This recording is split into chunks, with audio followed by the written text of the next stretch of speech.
कि लीडर वो नहीं होता जो पैसा कमाता है, लीडर वो होता है जिसकी टीम पैसा कमाती है। पूरी दुनिया का एक रूल है, डायरेक्ट सेलिंग का नहीं, पूरी दुनिया का रूल है, लॉ ऑफ एवरेज। दुकान पे जितना ग्राहक आएगा सब सामान खरीद के नहीं ले जाएगा, लेकिन कोई ना कोई तो लेके चला जाएगा। आज आपका नेटवर्क पूरा क्रैश हो जाता है, क्या फिर दोबारा खड़े हो पाओगे? अगर यहाँ फेल हो गया तो अचीवमेंट नहीं है, तो ऐसा कोई डर फिक्र तो आप नहीं कि इन्वेस्टमेंट प्लान में उसके साथ? नहीं सर, इन्वेस्टमेंट का तो डे वन से ही माइंड सेट नहीं था। और मैं शायद हिंदुस्तान का उस सिविलियन हूँ कि सिविलियन होने के बाद आर्मी की पेशी होती है। कुछ विरोधी लोग थे उसी कंपनी के थे, कंपनी तो वही थी, लेकिन वो आपकी ग्रोथ को देख के चिढ़ते थे, जलते थे। तो उन्होंने बोला कि बहुत उड़ता था ना, अब देखेंगे कैसे डायमंड बनेगा। तो बिजनेस डाउन नहीं हुआ था, सिर्फ डिजास्टर आया था बिजनेस। लगभग रो के सारी स्टोरी बताती कि मुझे लगता है कि मैंने गलत फैसला लिया है। मैंने जिसको भी बताया, जिसको भी पता चला, तो वो हैरान था, परेशान था। तेरे बाकी सब छोड़ो, रितेश जैसा पढ़ा लिखा व्यक्ति ऐसा घटिया फैसला कैसे ले सकता? जिनको मैं बहुत अच्छे से ये था कन्विंस था कि वो तुरंत शुरू हो जाएंगे, और वो मेरी सबसे बड़ी गलती थी। और इतना इतना इतना नेगेटिव किया कि एक बार तो मुझे भी लगा कि रितेश तूने गलत फैसला तो नहीं लिया। एक ही बात बोली थी मीटिंग करके कि मैं किसी को लूट नहीं सकता, किसी को ठग नहीं सकता। हम इस इंडस्ट्री में पैसा कमाने आए थे, लेकिन उल्टी सीधी बातें सुनने को मिल रही हैं। आज के बाद मैं डायरेक्ट सेलिंग नहीं। लोग डर गए, लोगों ने सिम तक तोड़ के फेंक दी, मिलने से मना कर दिया। और मैंने ऊंचाई से जमीन पे एक दिन में बिजनेस खत्म होती हुई उस दिन देखी। और वो एक ऐसा दिन था जिस दिन मैं सच में डरा। आज फिर हम आपका स्वागत करते हैं लीडिंग लीडर्स के एक और पॉडकास्ट शो में। हमारा ध्येय है कि हमारे देश में हर व्यक्ति के अंदर लीडरशिप हो, भले ही किसी माध्यम से हो, लेकिन अपने देश के लोग विकसित हों, क्योंकि विकसित लोग ही विकसित देश का विकास कर सकते हैं। आज इसी श्रृंखला में हमारे बीच में एक और दिग्गज पर्सनैलिटी, जो कि वो भी डायरेक्ट सेलिंग के क्षेत्र से हैं। इनका 17 साल का एक बहुत बड़ा एक्सपीरियंस है, और इन्होंने ये साबित किया 17 साल लगातार काम करके, बीच में कई अप डाउन्स के बाद भी, कि एक व्यक्ति ठान ले तो किसी भी मुकाम तक पहुंच सकता है, कामयाबी हासिल कर सकता है और अपनी मंजिल को प्राप्त कर सकता है। तो दोस्तों, हम मिलवाते हैं डायरेक्ट सेलिंग की दुनिया के एक दिग्गज से, मिस्टर रितेश चौधरी। आपका हमारे लीडिंग लीडर्स पॉडकास्ट शो में स्वागत है। थैंक यू, नमस्कार सर, बहुत बहुत धन्यवाद इतने बड़े प्लेटफॉर्म पे मुझे मौका देने के लिए। Thank you. रितेश सर, ये बताइए आपका जन्म कहाँ हुआ, आप कहाँ के रहने वाले हैं? जी सर, मैं उत्तर प्रदेश के बुलंदशहर जनपद से, एक गांव है चरोरा, मैं वहाँ से रहने वाला हूँ। वहीं मेरा जन्म हुआ है और शुरुआत जीवन की बस वहीं से हुई है। तो पढ़ाई लिखाई कहाँ से हुई आपकी? सर, जो शुरुआती शिक्षा है, प्राइमरी शिक्षा, वो गाँव के ही प्राइमरी स्कूल से हुई है। और चूँकि गाँव में स्कूल नहीं था आगे का, तो आगे की प्राइमरी शिक्षा से आगे की शिक्षा लेने के लिए पड़ोस में गांव है, वहाँ पे हमें जाना पड़ा, शिक्षा सदन इंटर कॉलेज, जहाँ से मैंने 12वीं तक की पढ़ाई करी है। और उसके बाद जो हमारा डिस्ट्रिक्ट है बुलंदशहर, मैं वहाँ पे आया हूँ, वहाँ से मैंने आगे की पढ़ाई करी है। बहुत बढ़िया। तो आप ये बताइए, आपके भाई बहन कितने हैं? 4 भाई बहन हैं सर, 2 भाई हैं और 2 बहन हैं। बड़े कौन है? एक बहन मुझसे बड़ी है, फिर मैं हूँ, उसके बाद मेरा भाई है, फिर एक सिस्टर है मेरी। अच्छा, पिताजी क्या करते थे आपके? पिताजी मेरे किसान थे, गाँव में खेती करते थे, किसान परिवार में ही जन्म हुआ है। कितनी खेती है आपके पास? छोटी सी खेती है सर, बस गुजारा करने लायक। अच्छा। अच्छे से पापा उससे खेती करके हमें पढ़ाया और उसी में मेहनत करके मतलब घर चलाया, इतनी खेती। तो कैसी थी आपकी आर्थिक स्थिति? ऐसी नहीं थी कि आप इंग्लिश मीडियम में पढ़ते या किसी कॉन्वेंट में पढ़ते? नहीं, ऐसी तो नहीं थी। और पिताजी किसान थे और खेती बहुत थोड़ी थी, मतलब जिससे घर का खान पान चल सके और छोटी मोटी शिक्षा पे भी खर्चा किया जा सके। तो इसलिए शुरुआती शिक्षा जो सरकारी स्कूल होते हैं, इंटर कॉलेज गांव में जैसे होते हैं, उसमें हुई है। कॉन्वेंट के लायक पापा जी अफोर्ड नहीं कर सकते थे, तो शिक्षा तो प्राइमरी स्कूल से ही हुई। पढ़ाई में कैसे थे आप? पढ़ाई में गॉड गिफ्टेड ठीक ठाक था। और ज़्यादा जो रोल रहा है मेरी पढ़ाई में अच्छा होने का, जो श्रेय मैं देना चाहता हूँ, वो टीचर्स के साथ साथ अपने पिताजी को भी देना चाहता हूँ। भले ही मेरे पिताजी किसान थे, लेकिन मैं बोलूँ पढ़े लिखे किसान थे। अच्छा, आपके पिताजी ने पढ़ाई की हुई है? 78 में ग्रेजुएट है मेरे पापा जी। अरे बाप रे। तो फिर उन्होंने कोई जॉब वो, उस टाइम तो आराम से नौकरी मिल जाती थी। हाँ, नौकरी मिलती थी सर, लेकिन जैसा कल्चर था उस टाइम पे, 2 भाई हैं, एक नौकरी करेगा तो एक को घर पे रहना जरूरी है। ये हमारे हिंदुस्तान का उन दिनों में 70s 80s में ट्रेंड था। जी जी, कितना ही पढ़ ले कोई, उसको गांव से बाहर एक भाई गांव में रहना ही पड़ेगा। खेती संभालेगा जी। अच्छा, बाकी जो भाई बाहर जाते थे वो जीवन सफल कर लेते थे, उनके बच्चे सफल हो जाते थे, लास्ट में वो खेती वाला बेचारा फिर वो ही खेती में रह जाता था। सही तो पढ़ाई लिखाई पापा जी नहीं कराई। स्कूल की छुट्टियां होती थी सर, जैसे अक्सर स्कूल में 40 दिन की छुट्टी होती है, तो हमारी तो 4 दिन की छुट्टी होती थी बस। 4 दिन बाद ही मुझे पिताजी बोल देते थे कि अगले साल का जो कोर्स है वो लेके आ जा, और छुट्टी छुट्टी हो। और मैं बोलूँ तो स्पेशली मैथ कंप्लीट करा देते। कहाँ तक की पढ़ाई की थी आपने? मैंने सर एमएससी किया है, मैथ बीएससी किया पीसीएम से, फिजिक्स केमिस्ट्री मैथ से, और मैंने एमएससी किया है मैथमेटिक्स से, मैथमेटिक्स मास्टर्स की डिग्री ली है मैंने। जैसे आपने मैथमेटिक्स लिया था कि मैं बड़े होके ये बनूंगा, पायलट बनूंगा, डॉक्टर बनूंगा, इंजीनियर बनूंगा, ऐसा कुछ आपने सोचा था? नहीं सर, ऐसा नहीं सोचा था। जैसा मैंने आपको बताया, मेरी जो परवरिश हुई है, मेरा जो जन्म हुआ मिडिल क्लास में हुआ है, और मैंने देखा है कि मिडिल क्लास में पढ़ाई के साथ साथ एक ही गोल दिया जाता है, टारगेट दिया जाता है कि बेटा पढ़ाई लिखाई करो क्योंकि नौकरी करनी है, और अच्छी पढ़ाई करो, नौकरी करनी है, नौकरी करनी है, नौकरी करनी है। और बस इसी उद्देश्य के साथ। और रही मैथमेटिक्स की बात, तो मैंने बताया कि पापा जी स्पेशली पढ़ाते थे, वो मैथमेटिक्स पढ़ाते थे। अच्छा। तो उससे रुचि बढ़ती चली। उसमें आप शार्प कर दिया आपके पिताजी ने मैथमेटिक्स में। तो नौकरी कोई ट्राई करी पढ़ने के बाद, मैथ एमए करने के बाद किसी नौकरी में आपने ट्राई भी किया? हाँ, मैं जब 12वीं करने के बाद, जैसे हम लोगों को एक फोर्स का ऑप्शन बड़ा अच्छा ईजी, क्योंकि हमारे घर परिवार से भी लोग होते हैं, और जैसे माहौल से निकलते तो हमारा उद्देश्य वही पुलिस में जाओ, फौज। मेरे चाचा जी खुद फौज में थे, इंडियन आर्मी में थे। अच्छा। तो उनकी वजह से आर्मी में जाना है। लेकिन वहाँ जाके पता चला कि उनके लिए बड़ी रिक्वायरमेंट, फिजिकली रिक्वायरमेंट होती हैं। सबसे पहली रिक्वायरमेंट हाइट थी। तो जब मैंने ट्राई किया तो पता चला कि फोर्स के लायक तो हमारी हाइट नहीं है। और एनडीए एक चीज़ है, जैसे नेशनल डिफेंस एकेडमी अफसर बनते हैं। तो हम ऐसे माहौल में थे कि जब तक हमें पता चला कि एनडीए से अफसर बनते हैं, तब तक हमारी उसके लिए एज निकल गई थी। मतलब आप एप्लीकेबल थे, क्वालिफाइड थे, इंटेलिजेंट थे, आर्मी अफसर बन सकते थे, लेकिन अवेयरनेस न होने की वजह से आपकी एज ही निकल गई। नहीं, निकल गई थी। क्या स्टोरी है आपकी, बड़ी गजब। तो फिर क्या किया आपने, फिर कौन सी नौकरी की? सर बस तैयारियां करता रहा, रेलवे के टेस्ट दिए, और बड़ी मिल नहीं रही थी और छोटी में कर नहीं रहा था। जैसे अपना ये ऑर्डिनेंस फैक्ट्री है, मोदी नगर में भी है, देहरादून में भी है, उसका मैंने 2 बार क्वालिफाई कर लिया। अच्छा, भर्ती हो गए थे आप? जी, एक बार इंटरव्यू में रह गया था और एक बार मैं गया नहीं, क्योंकि मुझे लगा कि अच्छी ट्राई करूं, कुछ और ऊपर ट्राई करूं, क्योंकि उस दौरान मैं एमएससी करने लग गया था। और फिर ट्राई करते करते काफ़ी जगह पर कई साल हो गए। मेरे साथ के जो साथी थे वो सब लगभग भर्ती हो चुके थे, तो लोगों को समझ नहीं आता था कि ये बड़ी नौकरी क्या कर रहा है क्या नहीं। वो लोगों को एक ही चीज़ समझ आती थी कि सब लग गए, ये रह गया बस। तो कई बार इस चीज़ को लेकर सुनने को भी मिलता था कि दुनिया लग गई, बस तू ही रह गया। तो क्या फिर इतने साल मैथमेटिक्स अगर एमएससी एक बच्चा करता है तो 22 साल की उम्र हो जाती है उसकी कम से कम। जी सर। तो क्या फिर आपने आय का क्या संसाधन अपनाया, कोई स्रोत अपनाया, या कोई आय नहीं थी आपकी? सर एक एडवांस एज को लेकर तो ये हुआ कि मैंने बहुत जल्दी से, मैंने 19 साल की उम्र में बीएससी कर लिया था। अच्छा। ग्रेजुएशन मैंने 19 साल की उम्र में कंप्लीट कर लिया था, तो 22 साल की उम्र में पोस्ट ग्रेड होने वाला था। तो मैंने ट्राई किया, और जब मुझे लगा कि फोर्स वगैरह की नौकरी नहीं मिल रही, तो मेरे जीजाजी जो कि खुद आर्मी में थे, उन्होंने मुझे सजेशन दिया कि तू भर्ती हो जा आर्मी में क्लर्क के लिए, उसके लिए हाइट कम चाहिए, और अगर अफसर बनना है तो डायरेक्ट अफसर बनने से आर्मी में भर्ती होकर अफसर बनना ज़्यादा आसान है। हाँ, सही बात है। तो फिर मैंने क्लर्क के लिए शुरुआत करी, अहमदनगर उन्हीं के पास रहने चला गया। महाराष्ट्र में वो पोस्टिंग थे अहमदनगर। तो क्लर्क के लिए तैयारी करी, रेस वगैरह मारी, लेकिन फाइनली जब मेडिकल का नंबर आया तो पता चला कि आपके कान के पर्दे में छेद है, इसलिए आप भर्ती नहीं हो पाओगे। अच्छा, क्लर्क में आपकी हाइट सेट हो गई थी? हाँ, उसमें सेट हो गया था। हाइट का क्राइटेरिया पूरा हो गया था, लेकिन वहाँ ये बोला गया कि भाई आपके कान में छेद है, जो आपको पता ही नहीं था। जी, नहीं पता था। फिर एक बार नौकरी हाथ से निकल फिर गई? हाथ से निकल गई। फिर और उस दिन ऐसा लगा कि अब तो ये भी चला गया। ट्राई करते करते काफ़ी समय हो गया था, लेकिन मैंने कहीं सुना पढ़ा था कि भगवान तुम्हारे लिए सफलता का एक दरवाज़ा इसलिए बंद करता है क्योंकि उसने उससे भी बड़ा दरवाज़ा शायद आपके लिए खोल के रखा हो। तो फिर मैंने पढ़ाई को देखते हुए और कुछ दोस्तों से मुझे मोटिवेशन मिला, सलाह मिली, मैंने सिविल सर्विस के लिए तैयारी शुरू कर दिया। अच्छा। कि शायद मैं यहाँ पे भर्ती इसलिए नहीं हुआ कि भगवान ने कहीं और मेरे लिए लिखा है। तो मैंने यूपीएससी वगैरह के लिए, सिविल सर्विसेज के लिए तैयारी शुरू कर दिया, कोचिंग लेना शुरू कर दिया पुणे से, और अपने घर में अच्छे से बुक्स वगैरह ला के सब पढ़ाई शुरू कर दिया। फिर दिया वहाँ टेस्ट? हाँ, एक बार मैंने एग्ज़ाम दिया। वहाँ पे इनकम टैक्स ऑफिसर का एक एग्ज़ाम होता है जिसमें प्री और मेंस 2 होते हैं। तो उसका जो प्री था वो मैंने पहली बार में क्वालिफाई कर लिया, जिससे मोटिवेशन और बढ़ गया कि शायद अब तो फर्स्ट टाइम में निकाल दिया मैंने प्री, तो मेंस को भी क्लियर कर देंगे।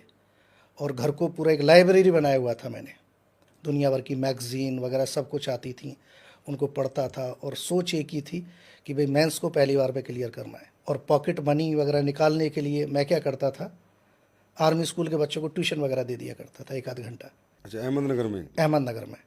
वहाँ पे दो फायदे होते थे, एक तो मेरी पॉकेट मनी निकल जाती थी और थोड़ी सी तैयारी भी अच्छी हो जाती सही थी। बात। तो रितेश सर, एक खास बात अब मैं आपके बारे में जानना चाहता हूँ कि एक बच्चा जिसने पोस्ट ग्रेजुएट मैथमेटिक्स से किया, यूपीएससी की तैयारी कर रहा था, आईएएस आईपीएस बनना चाहता था, आईआरएस बनना चाहता था, फिर ये बच्चा डायरेक्ट सेलिंग की तरफ कैसे मुड़ गया और डायरेक्ट सेलिंग में कैसे आया? बड़ी दिलचस्प कहानी है सर डायरेक्ट सेलिंग में आने की। और सच्चाई है कि मैं कभी भी डायरेक्ट सेलिंग में आना नहीं चाहता था। इसकी वजह ये थी कि डायरेक्ट सेलिंग में मैं कुछ बातें जानता था, ओहो, पहले से नोन था। वो थॉट्स या वो बातें जो मेरे किसी दोस्त या किसी नोन या किसी रिश्तेदार के द्वारा मुझे बताई गई थी, जो अक्सर आज मार्केट में रहती हैं कि ये कंपनियां बेकार होती हैं, इनके चक्कर में नहीं पड़ना चाहिए। सही बात। नेटवर्क मार्केटिंग एक ऐसा बिजनेस है कि मतलब जिसके पास कोई काम नहीं है उसका काम है ये, कंपनियां भाग जाती। 2008 की बात हो, 8 की बात है, 2008 की बात है सर। उस टाइम तो बहुत नेगेटिव परसेप्शन। जी जी सर, जी सर। मतलब हर व्यक्ति इस बिजनेस को मतलब घृणा की दृष्टि से देखता था। तो मैंने एक स्क्रिप्ट तैयार कर रखी थी इसके लिए कि मुझे जो भी समझाने आता था मैं उसको उल्टा समझा देता था इस बिजनेस के बारे में। आप कुछ ज्यादा अवेयर थे मतलब? जी जी, पढ़े लिखे थे ना? पढ़े लिखे लोग कुछ ज्यादा इंटेलिजेंट होते हैं। जी सर, जी सर, बिल्कुल सेम हालत थी। और मैंने लोगों से पीछा छुटाने के लिए एक पर्टिकुलर स्क्रिप्ट बना रखी थी डायरेक्ट सेलिंग की। वाह। कोई भी मुझे समझाने आया तो मैं उसे बोलता था, मैं पहले तो किताब बंद कर, मुझे पता है तू मुझे क्या समझाएगा। तू मुझे वो चेन सिस्टम, वो गोले बनाने वाला काम, जोड़ने वाला काम, तू मुझे थोड़ी देर में करोड़पति बनाएगा और कुछ दिन के बाद ना तू मिलेगा ना तेरी कंपनी मिलेगी। ये स्क्रिप्ट मैंने बहुत लोग, आपने एक मूवी देखी होगी वेलकम, उसमें एक बल्लू नाम का कैरेक्टर है। वो बोलता है बता बल्लू मेरे बारे में, तो बताता है मैं हॉकी का प्लेयर था, मेरी एक टांग नकली है, भाई बड़े अच्छे हैं, हर किसी को सुनाता था। तो मैंने भी एक बल्ली टाइप स्टोरी रट रखी थी। कोई भी आए स्टोरी सुना और निकाल दो उसको घर से। फिर बस सर सबको पाने कितने लोगों को मैंने नेगेटिव कर दिया होगा। और अचानक से एक दिन मैं तैयारी चल रही थी मेरी, शाम को 7-8 बजे मैं पढ़ाई करने के लिए तैयारी कर रहा था। तो मेरे एक नोन थे, जानकार थे, वो मेरे घर पे आए और उनकी बातें सुन के ही मुझे लग गया कि ये जरूर मुझे किसी ना किसी चेन सिस्टम या नेटवर्किंग के बारे में बताने आए। चाहते पढ़ने लिखने वाले बच्चे को। मैंने हाथ जोड़ के विनम्रता से, क्योंकि मेरे जानकार थे, मैं नहीं sir please don't waste my time. हो सकता है आपका टाइम कीमती हो ना हो, लेकिन मेरा समय बहुत कीमती है।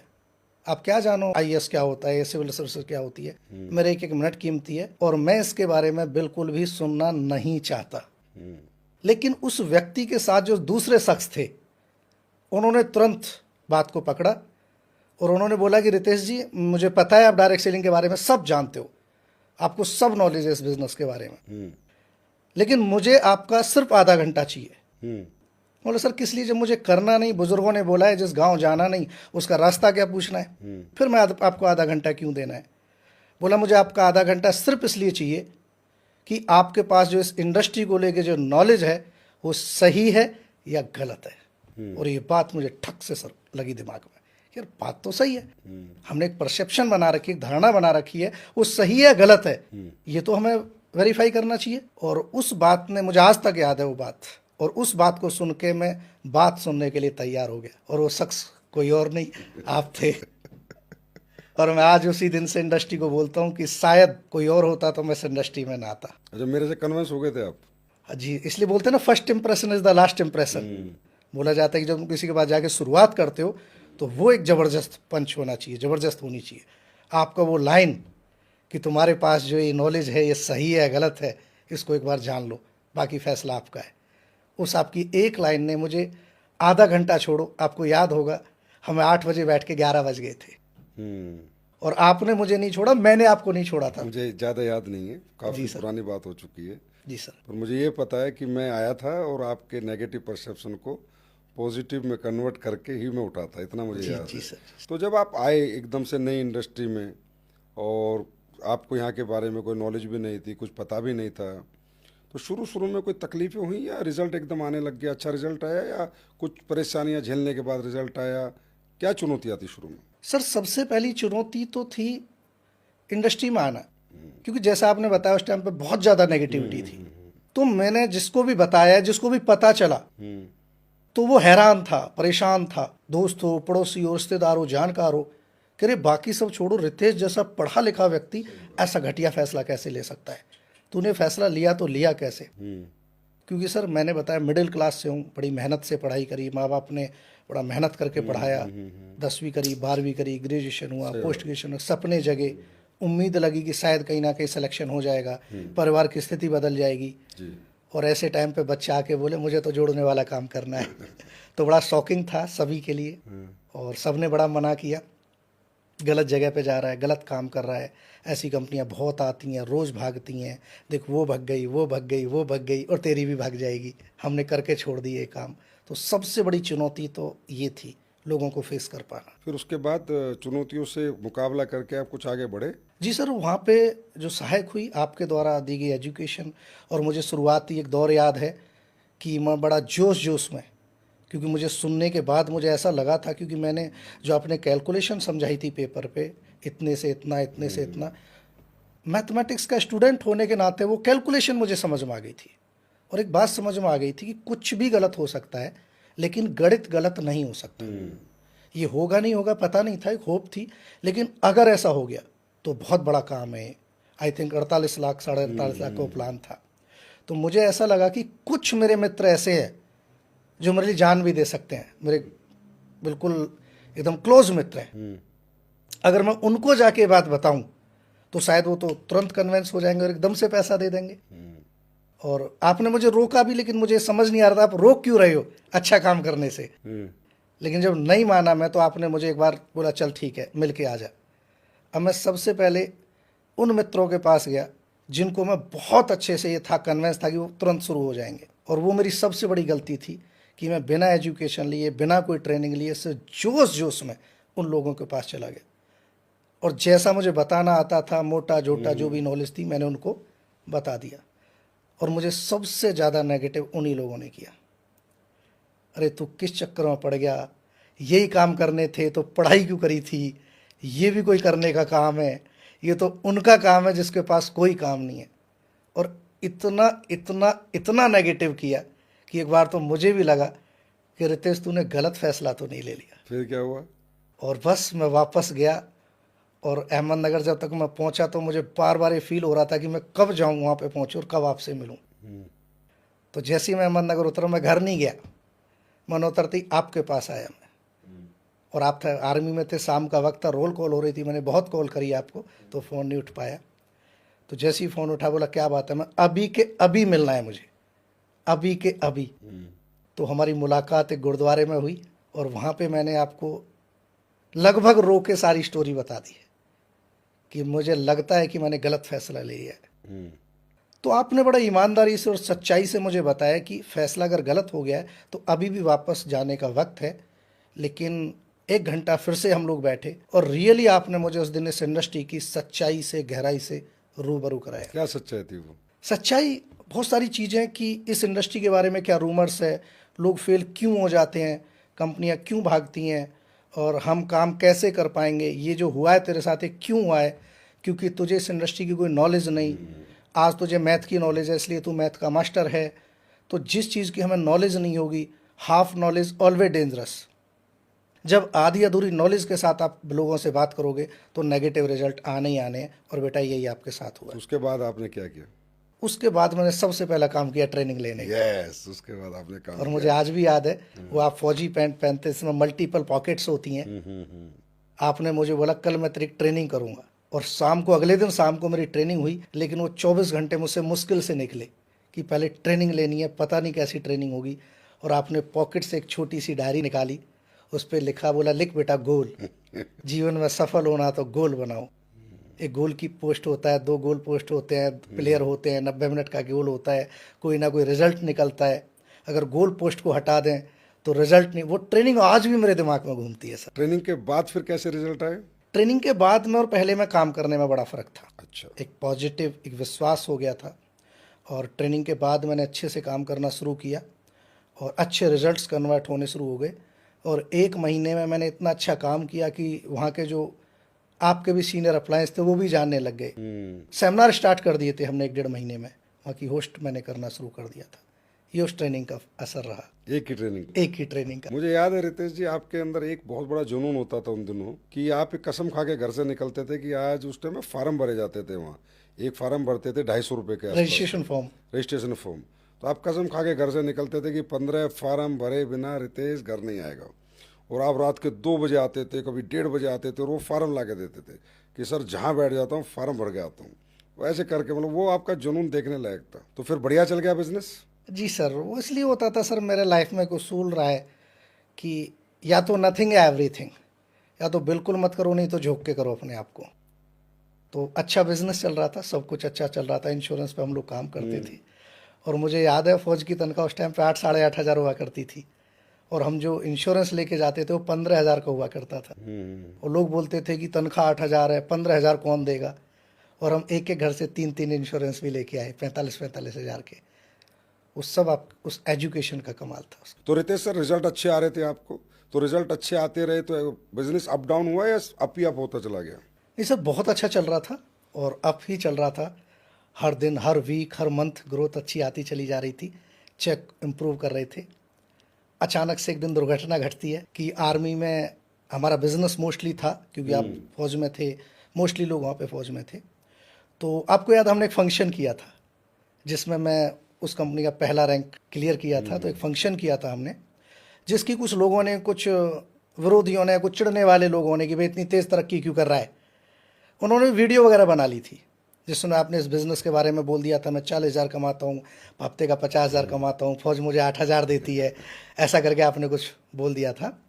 उसकी वीडियो रिकॉर्डिंग कर ली किसी ने और आपके सीनियर अफसर्स तक वो पहुँचा दी थी। और वो दिन मुझे याद भी याद है कि बिज़नेस डाउन नहीं हुआ था, सिर्फ डिजास्टर आया था बिज़नेस में।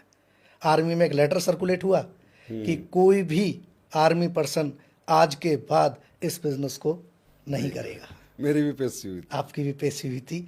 और मैं शायद हिंदुस्तान का उस सिविलियन हूँ कि सिविलियन होने के बाद आर्मी की पेशी भुगती है मैंने आपके साथ। भुगती है। अफसरों के सामने हम खड़े थे और मैं पूरी किताब वगैरह लेके गया, तो मैगजीन्स वगैरह आती थी। और आप कोई भी अफसर सवाल पूछता था तो आप एकदम बोलते थे रितेश वो वाली मैगजीन निकाल के दिखा। और हमने सब कुछ दिखाया उनको। लेकिन लेटर सर्कुलेट हुआ और लोग डर गए, लोगों ने सिम तक तोड़ के फेंक दिए, मिलने से मना कर दिया। और मैंने ऊंचाई से ज़मीन पे एक दिन में बिज़नेस ख़त्म होते हुए उस दिन देखा था। और वो एक ऐसा दिन था जिस दिन मैं सच में डरा था। मुझे ऐसा लगा कि आज कैरियर ख़त्म हो गया। और हम वापस ऑफिस, हमने एक बनाया हुआ था, भिंगार नाम की एक जगह थी। हम शाम को फिर से ऑफिस में इकट्ठे हुए और उस दिन में सेकंड टाइम ऐसा लगा कि यार रितेश आज वाकई में ख़त्म हो गया आज तो। और हम परेशान हो गए, मैं भी परेशान हो गया, क्योंकि अच्छी खासी इनकम आती थी, आपकी मुझसे भी अच्छी आती थी। हमारे दूसरे गुरु मामचंद सर थे, उन्होंने वरना ले रखी थी, उनकी गाड़ी की अच्छी खासी किस्त जाती थी। तो सर भी बोल रहे किस्त कैसे जाएगी अब। और हम सब इस बात पे विचार कर रहे थे कि अब बिजनेस को दोबारा कैसे हम डेवलप किया जाए, कर सकते हैं, कैसे कर सकते हैं। और उसी दौरान कुछ विरोधी लोग थे, उसी कंपनी के थे, कंपनी तो वही थी लेकिन वो आपकी ग्रोथ को देख के चिढ़ते थे, जलते थे। तो उन्होंने बोला कि बहुत उड़ता था ना, अब देखेंगे कैसे डायमंड बनेगा। और हम फिर, हमारी चर्चा हुई कि किससे मिला जाए, कहाँ चला जाए। और सर उस दिन मैंने देखा था कि आप क्यों हो। हम विचार कर रहे थे कि किससे मिला जाए, एक नई ज्वाइनिंग कहाँ से लाई जाए। और आपके दिमाग में, हमें नहीं पता था क्या चल रहा है। तो मैं, मामचंद सर, एक दो और हमारे सीनियर लीडर थे, ये चर्चा करते करते आप साइड में बैठे विचार कर रहे थे। आपने अचानक से बोला शो करना है। हम बोले एक बंदा ढूंढने से नहीं मिल रहा, मिलने को कोई तैयार नहीं है, सुनने को कोई तैयार नहीं है। हमें ये लग रहा है कि कोई एक व्यक्ति मिल जाए, उससे हम शुरुआत कर सकें। और ये व्यक्ति बोल रहा है शो करना है। तो मामचंद सर भी, हम सब देखने लगे, सर शो करना है, कहाँ करोगे शो? शो कहाँ करोगे, कौन आएगा शो में? बोला रितेश के गांव में करना है, बुलंदशहर करना है। एक ज्वाइनिंग नहीं बुलंदशहर से, सिंगल व्यक्ति ज्वाइन नहीं बुलंदशहर से। जी, हमारा कोई बिजनेस नहीं वहाँ पे, बुलंदशहर में शो करना है। सारी टीम अहमदनगर है, वहाँ कौन आएगा? तो हमने फिर थोड़ा कन्विंस करने की आपको कोशिश करी। नहीं सर, पहले 2-4-6 लोगों को देखते हैं, फिर उन्हें ज्वाइन कराते। बोला नहीं, अब बुलंदशहर में शो होगा। तो जहाँ से सर लोगों की सोच खत्म हो जाती है, वहाँ से आपकी शुरू हो जाती है। फिर शो हुआ? शो हुआ और सुपर हिट हुआ। और उस शो ने आज हिंदुस्तान की डायरेक्ट सेलिंग कंपनी को कई करोड़पति दिए हैं।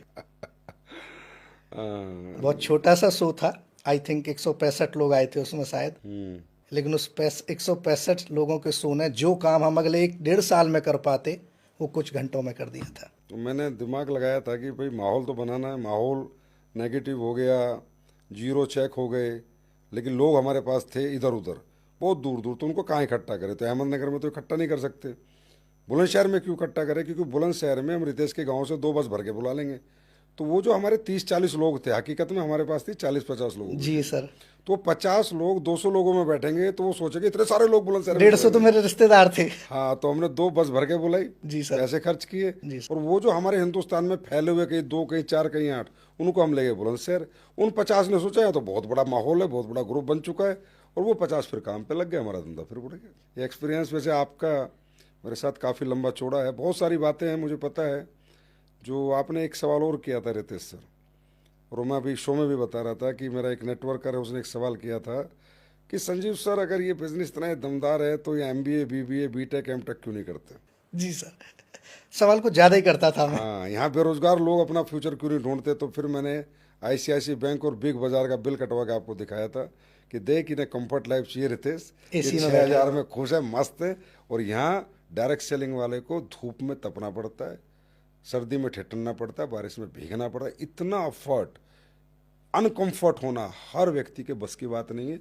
बाकी करना और पैसा सब चाहते हैं, लेकिन सबको कंफर्ट से पैसा। याद है ये सवाल? जी सर, जी सर। और आपने उस लड़के को, मुझे आज भी याद है, जो रिसेप्शन पे बिल काट रहा था, आपने बोला था कि 3 साल बाद आके इसको देख लेना और 3 साल बाद खुद को देख लेना, लेकिन 3 साल तपना पड़ेगा, धूप में निकलना पड़ेगा, बारिश में भीगना बिग पड़ेगा। बाजार की बात है। बिग बाजार की बात थी, BTR रोड पे। बहुत ज़्यादा सवाल करते थे तुम्हें, जी सर। लेकिन तुम्हें हर बार सेटिस्फाइड करना पड़ता था। आपसे ही होता था सर, कोई कर नहीं पाता था। अच्छा, उसके बाद फिर उस कंपनी में बढ़िया सफ़र रहा? अच्छा ग्रोथ किया सर हमने, और उस शो का फ़ायदा ये हुआ कि जगह जगह बिजनेस निकल गया। लोग अलग अलग स्टेशन से आए थे, वहीं पे हमने जाके स्टेशंस को डेवलप किया। बबीना, बीना, पठानकोट, जम्मू, सब जगह हमने बिज़नेस को डेवलप किया। और ज़्यादा ग्रोथ हमारा पठानकोट से आया, तो हमने पठानकोट में अपना एक बहुत बड़ा अच्छा खासा ऑफिस भी तैयार किया, जहाँ पे हम रह के बड़ा मैनेजमेंट से इस बिज़नेस को करते थे। आपकी पोस्टिंग पठानकोट में आ गई थी, और हमें आज भी याद है, आप 1-1 2-2 दिन का छुट्टी नहीं लेके कट मार के और 2-2 दिन ऑफिस पे रह के चले जाते थे। वो सर एक ऐसी चीज़ें होती थी जो बिना कहे मोटिवेट करती थी। हमें पता था आपका घर ऑफिस से 3 किलोमीटर दूर है, आप 2-2 दिन ऑफिस पे रह के चले जाते थे, पूरी पूरी रात काम करते थे। हम जो फार्म भर के, रिलायंस में फार्म भरा जाता था इंश्योरेंस का, पूरी पूरी रात उनको करेक्शन करते थे, गट्ठर बनाते थे, और भाभी को ये तक नहीं बताते थे कि मैं 2 दिन कट मार के ऑफिस पे बैठा हूँ। काम करना था ना भाई। जी जी सर, वो घर जाते तो काम कैसे होता है ये बताओ? काम तो दुनिया कर रही है सर, काम की पराकाष्ठा देखी है हमने तो। अच्छा, वहाँ पर सबसे ज़्यादा खुशी आपको जीवन में डायरेक्ट सेलिंग में कब हुई थी कि मैं इस इंडस्ट्री में आया और ये मेरा खुशी का सबसे बड़ा पल है? सर वो तो अनमोल है, आज भी मेरे रोंगटे खड़े हो जाते हैं उसको सोच के। मैंने टारगेट बनाया था, गोल सेट करने की बात हम करते हैं कि जीवन में गोल सेट करो, डायरेक्ट सेलिंग में गोल सेट करो। तो मेरा जो पहला गोल मैंने सेट किया था कि मुझे इस इंडस्ट्री से कार लेके आनी, अक्सर सबका गोल कार का होता। सही बात। रेड कलर की i10, उस रेड कलर से बड़ा लगाव रहा है मेरा, क्योंकि मैं डायरेक्ट सेलिंग में आया था तो लाल रंग की रेंजर साइकिल से मैं ट्यूशन पढ़ाता था। तो रेड कलर की i10 का मैंने टारगेट बनाया, और वो टारगेट था 6 जुलाई 2010। 2008 में मैंने बिज़नेस शुरू किया था, 2010 का वो टारगेट था। तो मैंने अपना पासवर्ड हर जगह 06072010, मेरे मोबाइल का पासवर्ड, मेरी ID का पासवर्ड, सब यही होता था। आपने पूछा है क्या है 060720, सिंपल पासवर्ड क्यों नहीं डालता? बस ये पासवर्ड नहीं है, मेरा गोल है जो मुझे हर दिन हर पल याद दिलाता है कि इस डेट को क्या करना है। उतार चढ़ाव भी देखे, बिजनेस अप डाउन भी देखे, लेकिन सर आपका आशीर्वाद रहा, आपकी सिखलाई रही। 06072010, इस दिन मेरे घर में हुंडई की i10 नहीं, हुंडई की वरना खड़ी थी, जो कि एक बहुत लग्जरी गाड़ी उस टाइम पे मानी जाती और थी। 2010 में तो वरना आज की मर्सिडीज और रोडी जैसी गाड़ी जी थी। जी सर, जी सर, वाइट कलर की वरना मैं लेके आया था, जो पहले ही दिन आपने ठोक दी थी। जी सर। शुभ मुहूर्त था। जी सर, आपने बोला था तभी कि अभी इतनी सारी आई हैं। जी सर, जी सर, जी सर। वो खुशी का पल वो था। मेरे जीवन का मतलब अनमोल एक पल बोल सकता हूँ मैं उसको, कि जिसने साइकिल से ट्यूशन पढ़ाई, वरना लाना एक बहुत बड़ा गोल था, बहुत बड़ी खुशी थी सर।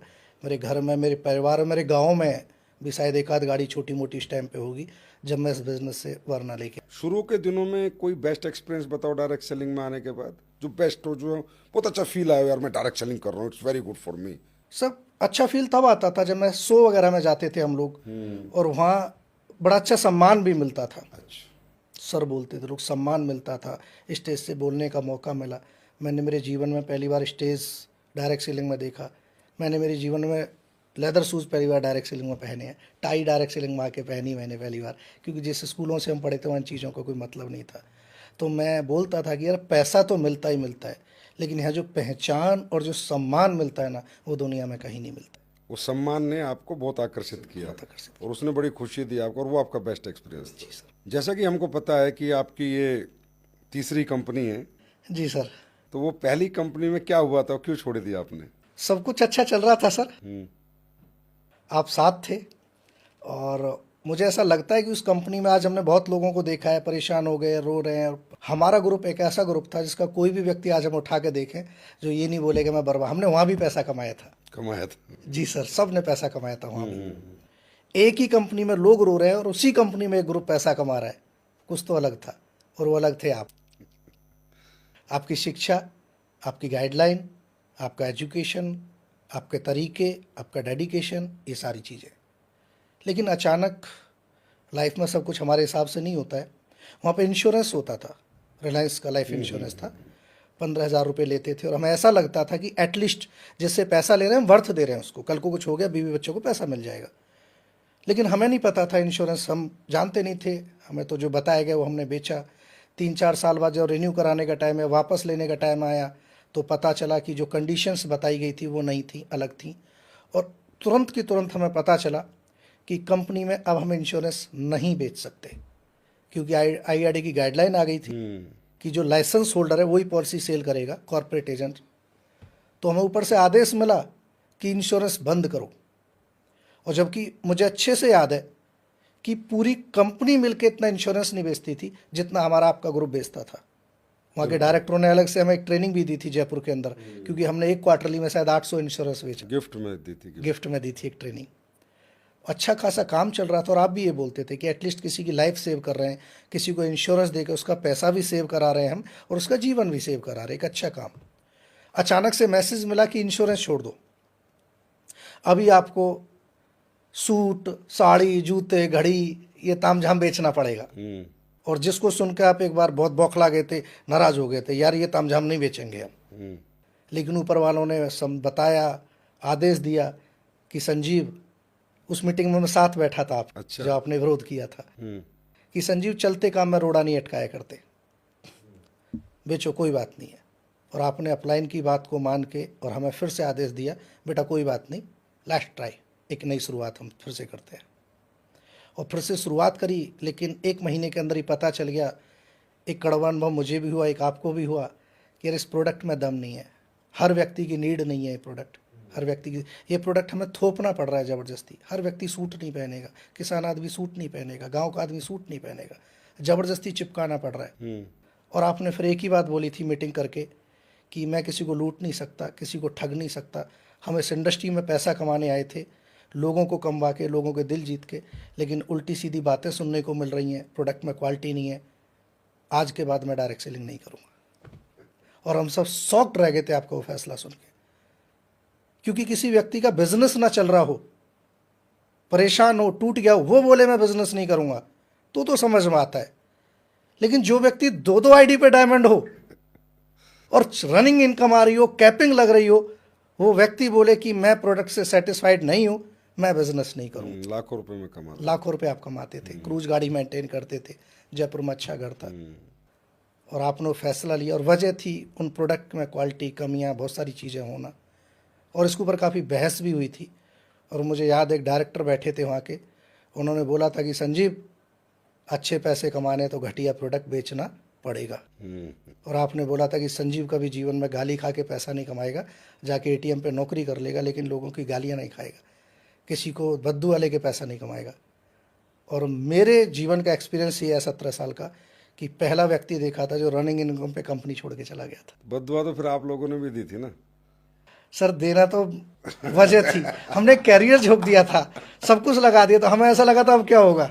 मेरी पूरी टीम जब मैं छोड़ के चला गया कि मैं डायरेक्ट सेलिंग नहीं करूंगा तो बददुआ दे। सर आप तो नौकरी कर लोगे एटीएम पे जगह, हमारे पास तो वो भी नहीं थी। अच्छा, मैं एटीएम की नौकरी करता। एक आपने बोला था ना, बोला नौक कर सकता हूँ लेकिन मैंने बोला था कि मैं Yes. नौकरी कर सकता हूँ लेकिन ये किसी की घटिया बात प्रोडक्ट नहीं बेचूंगा। तो हमने बोला हम क्या करेंगे। लेकिन हमारे बहुत लोग नाराज भी हुए थे, वो तो बाद में कुछ सालों में उन्हें पता चला कि क्या सही सही क्या गलत फैसला था, जीवन का एक बहुत था। अच्छा लेकिन फैसला। लोग हमारे बड़े नाराज हुए थे, खासकर तुम बोले मेरी तो जिंदगी हमारा कैरियर लग गया। अपलाइन मेरा कैरियर लगा कर आप छोड़ के जा रहे हो। तो मैं बोला रितेश यार मैं कुछ नहीं कर सकता, और तुम लोगों को जो करना है जहाँ जाना है वहाँ चले जाओ। बहुत से लोग थे जो अलग अलग कंपनी में चले गए, तो तुम भी तो किसी कंपनी में गए थे, दूसरी कंपनी में। जी सर, जब बिखराव होता है तो बोलते हैं ना विष और अमृत दोनों चीज़ें निकलती हैं।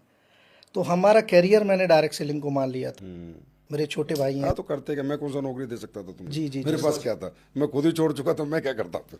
तो सर कैरियर मान लिया था। छोटा भाई अरुण चौधरी आप जानते हो, वो तो रोने लग गया था, बोला भाई ज़िंदगी बर्बाद हो गई, कैरियर ख़राब हो गया, ये हो गया वो हो गया। तो मैंने उसको समझाया कि कोई नहीं, घर जाके तू अपना खेती कर ले, दूसरा ऑप्शन है दुकान कर ले, तीसरा ऑप्शन है तूने आईटीआई की हुई है नौकरी कर ले। बोला आप क्या करोगे। बोला मैं तो नेटवर्किंग करूँगा। बोला क्यों। बोला एक बात समझ, मेरा जो भविष्य है ना, मुझे संजीव सर ने एक बात समझाई थी कि मेरा जो भविष्य है ना वो डायरेक्ट सेलिंग है, ना कि कंपनी। अगर डॉक्टरी कोई अच्छा व्यक्ति है, काबिल व्यक्ति है, बात आपने मुझे एक बार समझाई थी अपने क्वार्टर पे बैठ के कि बेटा अगर कोई डॉक्टर है, वो काबिल डॉक्टर है, उसके अंदर हुनर है, काबिलियत है, अगर कल वो हॉस्पिटल में जॉब कर रहा है और किसी वजह से वो हॉस्पिटल बंद हो जाए तो डॉक्टर क्या करेगा। दूसरा हॉस्पिटल कर लेगा, तीसरा कर लेगा, जम्मू की। सही बात। जी सर, तो मैंने बोला था मेरा कैरियर डायरेक्ट सेलिंग है, ना कि ये कंपनी। अगर इस कंपनी में दिक्कत आई है तो मैं डायरेक्ट सेलिंग करूंगा।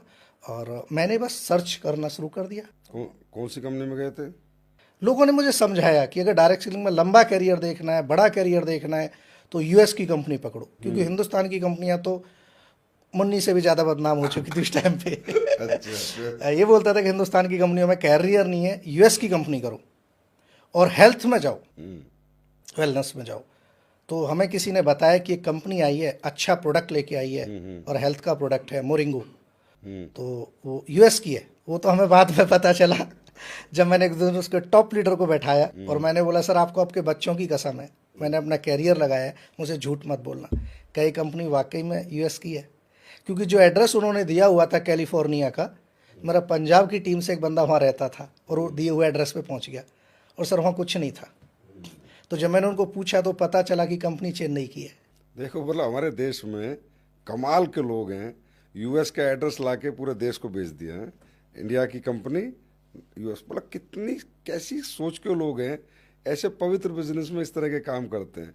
फिर वहाँ कैसा रहा आपका कैरियर। वहाँ भी सर अच्छी मेहनत करी और दोबारा से नेटवर्क बिल्ड किया, क्योंकि ये भी आपकी सिखलाई थी। जब पहली बार नेटवर्क टूटा था तो आपने एक बात बोली थी कि बेटा ये जो लोग आए थे इन्हें कौन लाया था, इन्हें भी तो हम लाए थे, जो हमारे पास कोई अनुभव नहीं था, अचीवमेंट नहीं थे, कुछ नहीं थे, तब हम इतना बड़ा नेटवर्क ला सकते हैं, तो हम दोबारा भी खड़ा कर सकते हैं। और आपकी वही सिखलाई यहाँ पे काम आई। हमने एक दोबारा से जीवन की एक नई शुरुआत करी। हमने सोचा ट्रेडिशनल में भी तो नुकसान होते हैं, लोग जीरो से शुरुआत करते हैं, फिर जीरो से शुरुआत करी और फिर 2-2.5 साल काम करके, मेहनत करके एक अच्छा पैसा, एक अच्छा मुकाम, एक सब कुछ सेटअप कर लिया दोबारा से। तो वो बढ़िया चल रहा था आपका, तो फिर असली विश्व में क्यों है। सब कुछ अच्छा चल रहा था सर, लेकिन बोलता नहीं भगवान भी कोई चीज़ है इस दुनिया में, और वो जो करता है अच्छा करता है। सब कुछ अच्छा चल रहा था और पहली प्रॉब्लम आई प्रोडक्ट को लेके। प्रोडक्ट की शॉर्टेज होने लग गई, अननेसेसरी प्रोडक्ट ज़बरदस्ती उन्होंने डालना शुरू कर दिया, स्टेम सेल वगैरह, जिस पे दुनिया की साइंस आज भी रिसर्च कर रही है। उस प्रोडक्ट को कंपनी में लेके आ गए। मैंने डायरेक्टर से पूछा भी कि सर ये प्रोडक्ट तो वर्ल्ड लेवल पर रिसर्च चल रही है, आप कहाँ से ले आए। कि नहीं नहीं नहीं सब चलेगा और बेचो। तो वही ज़बरदस्ती प्रोडक्ट को लेके जो हम एक दिन देख के आए थे, वही जो दोबारा होने लग गई और हमारा जो अपलाइन हुआ करता था वो इन्वेस्टमेंट में चले गए, इन्वेस्टमेंट प्लान में चले गए। और मुझे पता चला कि जिसके डाउन में काम करके मैं 10-10 लाख रुपए का धंधा देता हूँ वीकली, वो मेरी टीम में इन्वेस्टमेंट के प्लान कर रहा है। तो आपने क्या इन्वेस्टमेंट प्लान में उसके साथ। नहीं सर, इन्वेस्टमेंट का तो डे वन से ही माइंड सेट नहीं था, क्योंकि मुझे प्रोडक्ट बेस्ड बिजनेस समझ में आ चुका था। लालच नहीं है आपको।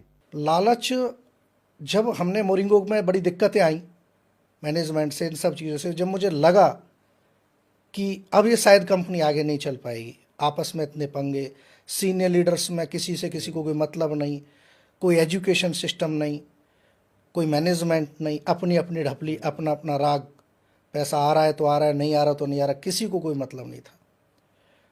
तो उस वक्त पे मैंने, क्योंकि चेले तो कहीं ना कहीं आपके ही थे, तो मैंने डिसीजन लिया कि हमें ये कंपनी आगे नहीं करनी है। और जो भी लोग मेरे साथ काम कर रहे थे, मैंने सेम आपके तरीके से उन लोगों को समझाया कि अब मैं मोरिंगो नहीं करूँगा। और मैंने वो मोरिंगो कंपनी 2016 में लगभग 3.25 साल मैंने करी थी, और टॉप 5-6 में मैं सर्वाइव करता था, इंडिया में टॉप 5, 4, 5, 6 लोगों में आता था मैं वहाँ पे, और मैंने वो कंपनी छोड़ दी। फिर एसलीपीएस का मन क्यों किया? एक बार बड़ा इत्तेफाक ऐसा हुआ कि जब मैं मोरिंगो कर रहा था, उसी टाइम पे मेरे पिताजी को अर्थराइटिस हो गया, गठिया, और धीरे धीरे इतना बड़ा कि उंगलियां मुड़ने लग गई, और काफ़ी हम परेशान हो लिए डॉक्टरों को दिखा दिखा के।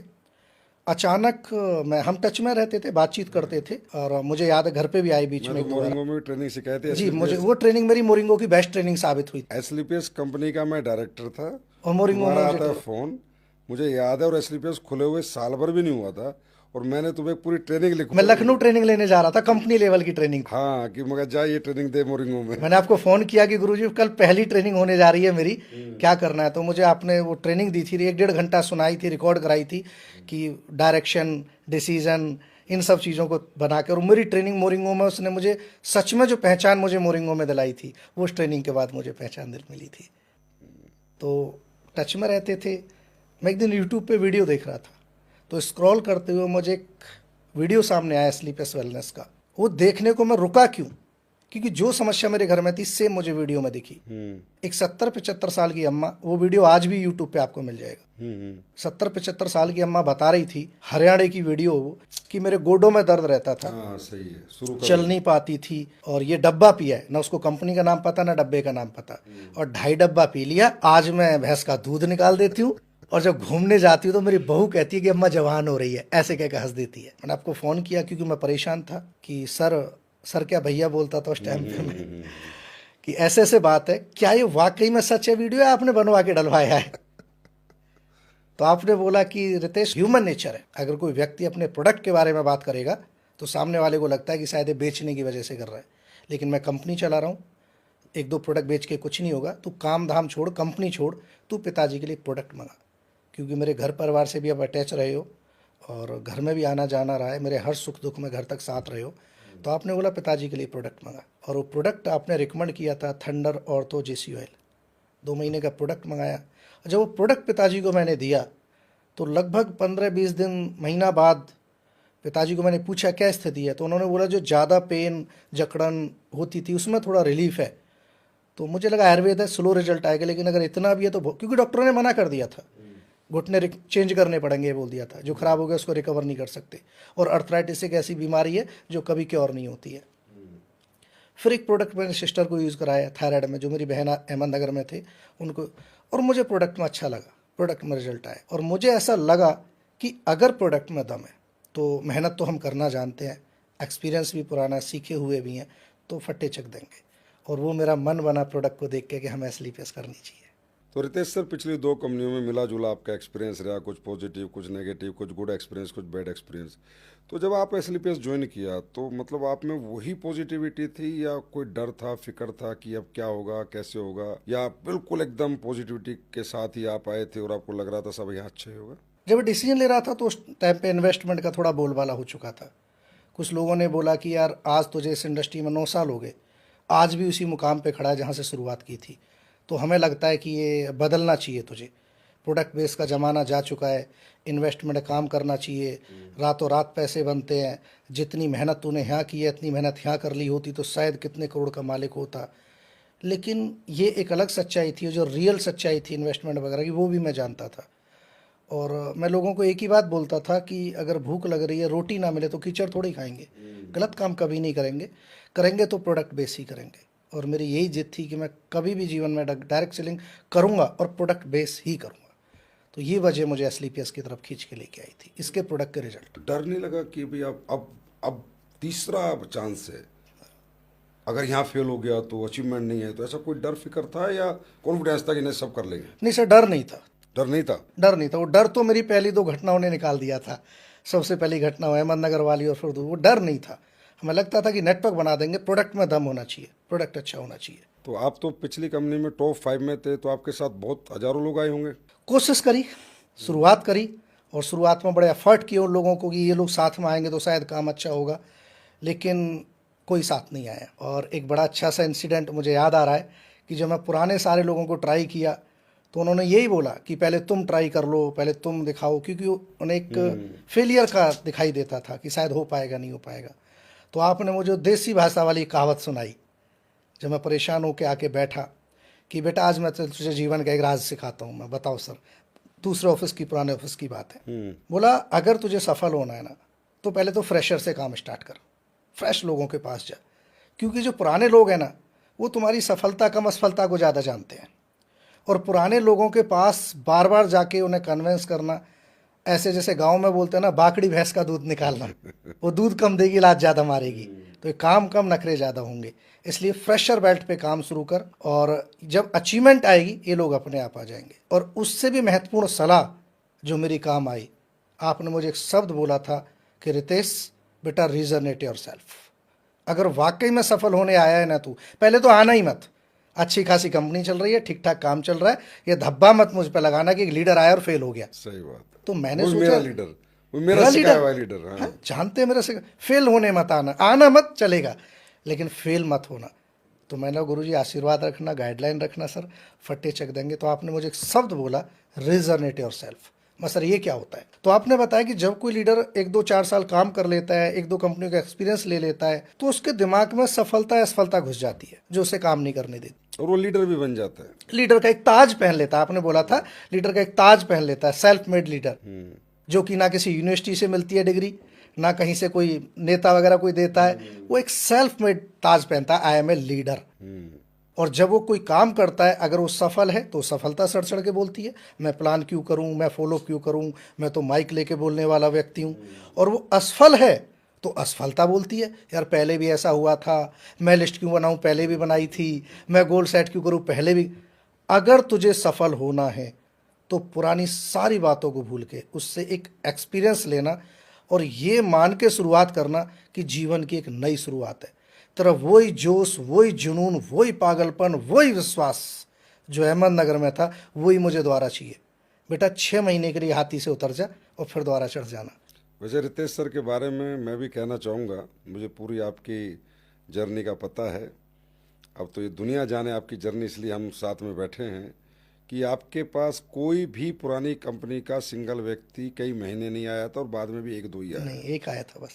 और आपने पूरी टीम, एक फ्रेशर जैसे डायरेक्ट सेलिंग में निकलता है घर से, नई लिस्ट, नए कॉन्टैक्ट, फेसबुक पे बात कर करके, और एक क्राउन डायमंड का सफ़र आपने बिल्कुल नए लोगों से किया है रितेश सर। ये सबको पता होना चाहिए, और ये बहुत बड़ी आपकी अचीवमेंट है, बहुत बड़ी मैं कह रहा हूँ अचीवमेंट है। इतनी मतलब 8 साल तक आप 2 कंपनी में रहते हो, फिर वही हिम्मत, वही जज्बा, वही जुनून, थकावट नहीं, एनर्जी में लो नहीं, जज्बा लो नहीं, और करके दिखा दिया आपने। और अब तो काफ़ी अच्छी टीम आपकी है, काफ़ी अच्छा बिजनेस आपका आता है। अच्छा रितेश सर, एसलीपीएस वेलनेस में आने के बाद, जैसे पहले आपका एक्सपीरियंस रहा और यहाँ, दोनों में क्या अंतर महसूस करते हो उन 2 कंपनियों में एसलीपीएस में, कि यहाँ क्या बेहतर लगा आपको? सबसे मेन था सर प्रोडक्ट, सबसे मेन इम्पोर्टेंट प्रोडक्ट। क्योंकि मार्केट में जो सबसे पहली सेल आप बोलते हो हमेशा जो होती है हमारी मेहनत से होती है, टैलेंट या फेस वैल्यू से होती है, लेकिन रिपीट ऑर्डर जो आता है वो मेहनत, टैलेंट या फेस वैल्यू से नहीं आता, वो आता है प्रोडक्ट। जी, प्रोडक्ट में दम होना चाहिए, क्योंकि लोग यहाँ पे हमारा प्रोडक्ट लेने आते हैं। तो सबसे जो महत्वपूर्ण लगा था मुझे एसलीपीएस में आने का, तो प्रोडक्ट लगा था कि प्रोडक्ट में दम है, काम कर जाएंगे। और आप कर गए? और कर गए। तो रितेश सर, पहले से हमने साथ में काम भी किया है, हमेशा से एक प्रॉब्लम आपके सामने बनी रही है कि यार रितेश सर की हाइट बहुत छोटी है, और ये थोड़े चॉकलेटी हैं, और मतलब इनको जो है ना लोग बच्चे समझते हैं। अब अगर मैं अभी भी किसी को दूर से बोलूँ ना ये कौन जा रहा है, तो आपकी एज छोड़ दो, वो बोला 20 साल का बच्चा जा रहा है कोई। तो इस वजह से जो अच्छी एज लोग, अच्छे मैच्योर लोग आते थे, वो आपसे कन्वेंस नहीं होते थे, कन्वर्ट नहीं होते थे, आपकी कोई बात नहीं सुनते। तो ये हमेशा से हार्डल रहा है आपके, इसको कैसे मैनेज करते हो? शुरुआत जब हुई थी तो ये ज़्यादा था, क्योंकि 24-25 साल की एज में मैं आ गया था बिजनेस में, तो उस टाइम पे तो और भी ज़्यादा बच्चा सा दिखता था। तो आपने समझाया था कि रितेश, मैं जानता हूँ तुझे लोग हल्के में ले लेते हैं, बच्चा समझते हैं, इसलिए 3rd फेज़ का सहारा ले। कोई ऐसा अपलाइन देख जो मैच्योर फेस रखता हो, एक अच्छा एजेड हो, पर्सनैलिटी अच्छी हो, अपलाइन का सहारा ले, थर्ड फेस का सहारा ले और उसको साथ रख के, उसको सामने रख के, और फेस वैल्यू उसकी, मैच्योरिटी उसकी और टैलेंट तेरा, फट्टे चक देगा। तो आपने ऐसे ही किया? जी सर, जी सर, हमेशा आपको, महिपाल सर, गुरु जी को, इन सबको सामने रखता था और पीछे से ट्रेनिंग हम ले लेते थे। आप हमेशा एक मैच्योर थर्ड पे जो थोड़ा एज सा दिखे उसको साथ रख। उसको साथ रखना। टैलेंट आपका, प्लान आपका, भाई बैठा रहे बस। ये जो लोगों के अंदर ये भावना है ये तेरे को देख के खत्म हो जाएगी, बाकी सब कुछ मैं कर लूंगा। 10 मिनट बाद बता देता था मैं कि मैं बच्चा नहीं हूँ। सर 8 साल का सफर, मेहनत तो डायरेक्ट सेलिंग में दिन रात होती है, थके नहीं थे क्या? थके थे सर, लेकिन इसके अलावा कोई रास्ता नहीं बचा था। ऐसा लगता था कि इस बिजनेस को मैं जान चुका था, समझ चुका था। मुझे पता था कि जो बिजनेस दे सकता है दुनिया का कोई काम मुझे नहीं दे सकता। और मैं हमेशा लोगों को बोलता था, भाई को मैंने बोला था कि भाई देख, अगर चवन्नी है खोई है ना तो यहीं मिलेगी, दूसरी जगह ढूंढने से कोई फायदा नहीं है। तो एसलीपेस में आने के बाद पहली अचीवमेंट क्या रही? एसलीपेस में जो मेरी शुरुआत हुई थी वो अगस्त 2017 में हुई थी और शुरुआत मैंने करी। और प्रोडक्ट के रिजल्ट ही बोलूँगा मैं तो, क्योंकि नॉलेज मुझे हेल्थ वगैरह, मैं मैथ का स्टूडेंट रहा हूँ, ज़्यादा नॉलेज नहीं थी, बस प्रोडक्ट के अच्छे रिजल्ट आते चले गए। और शुरुआती दौर में हमारी मेहनत और टैलेंट कम और प्रोडक्ट के रिजल्ट ने ज़्यादा साथ दिया।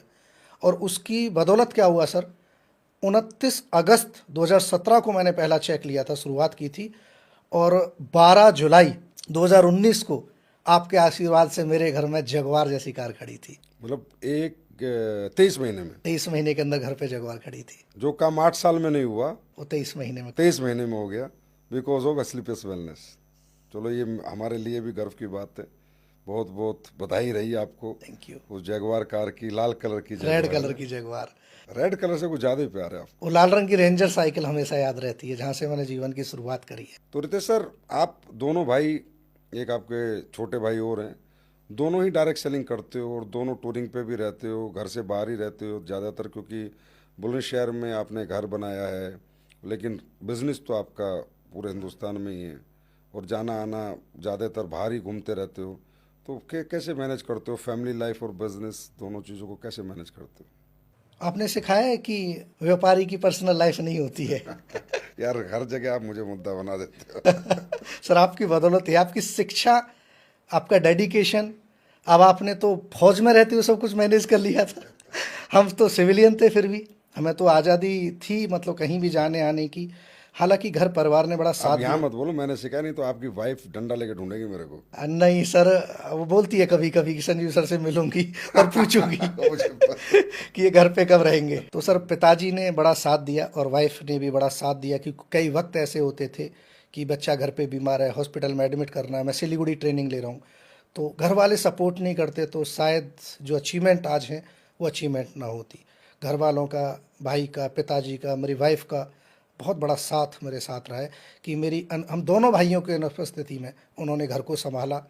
कई बार बहुत ज़रूरत ऐसी होती थी कि हमारी ज़रूरत घर पे भी है और बिजनेस में भी है। वैसे लोग जो हैं सिर्फ हमारी कामयाबी देखते हैं कि हम बहुत टैलेंटेड हैं, हम बहुत बड़े ट्रेनर हैं, मोटिवेटर हैं, प्लानर हैं, हमने फट्टे चक दिए। प्रैक्टिकली जो हमारा बैक सपोर्ट है ना, असली फट्टे वो चक रहा है, उसके बिना कुछ भी नहीं, जो हमारे बिना सब कुछ मैनेज कर रहा है। जी सर जी। तो क्रेडिट टू देम आल्सो भाई। परिवार, जिन्होंने परिवार संभाले हुए हैं, जिनके हस्बैंड, जिनके बेटे घरों से बाहर जाके डायरेक्ट सेलिंग कर रहे हैं, दिन रात मेहनत कर रहे हैं और पीछे से वो कोई तकलीफ नहीं होने दे रहे और सब तकलीफ़ों का डटकर मुकाबला कर रहे हैं, कहीं ना कहीं उनका बहुत बड़ा सहयोग होता है, दुनिया को नहीं दिखता है। उनके बिना संभव नहीं है। जी सर, जी सर। रितेश सर, एक कभी घटना हुई थी आपके घर पे, मुझे याद है कि आपके पिताजी बहुत बीमार हो गए थे और वेंटिलेटर तक चले गए थे, और मैंने देखा था उन दिनों में भी यार आपने कैसे बिजनेस मैनेज किया, क्योंकि आप इकलौते तो लीडर हो, खुद बिजनेस करते हो और सारे हिंदुस्तान में आपका बिजनेस फैला हुआ था। तो उन दिनों को कैसे मैनेज किया आपने, थोड़ा बताएंगे? वो सर मेरी लाइफ का एक बहुत बड़ा, मैं बोलूँ, स्ट्रगल टाइम, एक बहुत इमोशनल टाइम और एक बहुत मतलब जीवन का एक सीख देने वाला टाइम रहा है। मेरे पिताजी बड़े बीमार हुए और डॉक्टर एक मिस्टेक की वजह से वेंटिलेटर पर आ गए। हम उन्हें मैक्स हॉस्पिटल देहरादून लेके गए और वेंटिलेटर पे बोला जाता है कि 7 दिन, मतलब लास्ट है 7 दिन के बाद नेगेटिव शुरू हो जाता है, और 4 दिन, 6 दिन, 7 दिन, 10 दिन, और जैसे जैसे समय बीतता जा रहा था हर दिन डॉक्टर ये कहते थे कि अब कुछ नहीं हो सकता, कुछ नहीं हो सकता। और एक दिन मेरे जीवन का मैं कभी नहीं भूल सकता, 10 फरवरी की बात है, जिस दिन मेरे डॉक्टर्स ने बोल दिया वहाँ से कि बेटा अब कुछ नहीं है, घर ले जाओ, और मैंने आपको फ़ोन किया था सर। मैंने रोते हुए आपको सारी कहानी बताई, और सर ऐसे ऐसे बात है, और आपकी वो बात मेरे जीवन में, मतलब मैं मरते दम तक 7 जन्म नहीं भूल सकता। आपने बोला था कि बेटा पिताजी में जितना वजन है उतना पैसा लगा देंगे, पीछे मत हटना, कुछ भी करना, पिताजी का साथ मत छोड़ना, माँ बाप से बढ़ के कोई नहीं है। और सर उस बात ने मुझे इतनी हिम्मत दी कि मैं वापस डॉक्टर के पास गया, और मैंने बोला कि क्या आप 100% गारंटी ले सकते हो नहीं बचेंगे? उन्होंने बोला कि 100% तो हम नहीं ले सकते, 1%, 0.1% हो सकता है, तो मैं उस 0.1% पे काम करूँ। और बिल्कुल डॉक्टर्स ने मना कर दिया था, multiple organ fail, liver fail, kidney fail, और कोमा में, ब्रेन काम नहीं कर रहा था, वेंटिलेटर पे थे, और 20-22 उनका वो जो अपना बोलते हैं ना उसको, लीवर से संबंधित जॉन्डिस हो गया था। तो मतलब कोई उम्मीद, डॉक्टर्स ने हाथ खड़े कर दिए थे, मैक्स में भी। लेकिन बोलते हैं कि जीवन में पैसे के साथ साथ दुआएं भी कमानी चाहिए, और वो हिम्मत आपकी, हमने पिताजी को दोबारा से फिर से उनका ट्रीटमेंट शुरू किया, और 7-8 दिन बाद फिर से रिकवरी होना शुरू हो गई।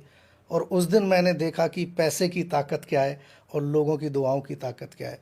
29 दिन वेंटिलेटर पर रहने के बाद, जो कि शायद इंडियन मेडिकल हिस्ट्री में शायद रिकॉर्ड होगा, शायद हो सकता है, बड़ा 29 दिन बहुत बड़ी वेंटिलेटर बात है। पे होने के बाद रिकवरी शुरू हुई, और धीरे धीरे धीरे धीरे पापा ठीक होने शुरू हुए, लोगों की दुआएं काम आई, और मेरा 12वां लेवल हुआ था उस टाइम पे, ब्लैक डायमंड हुआ था मेरा, 35-36 लाख रुपए आया था।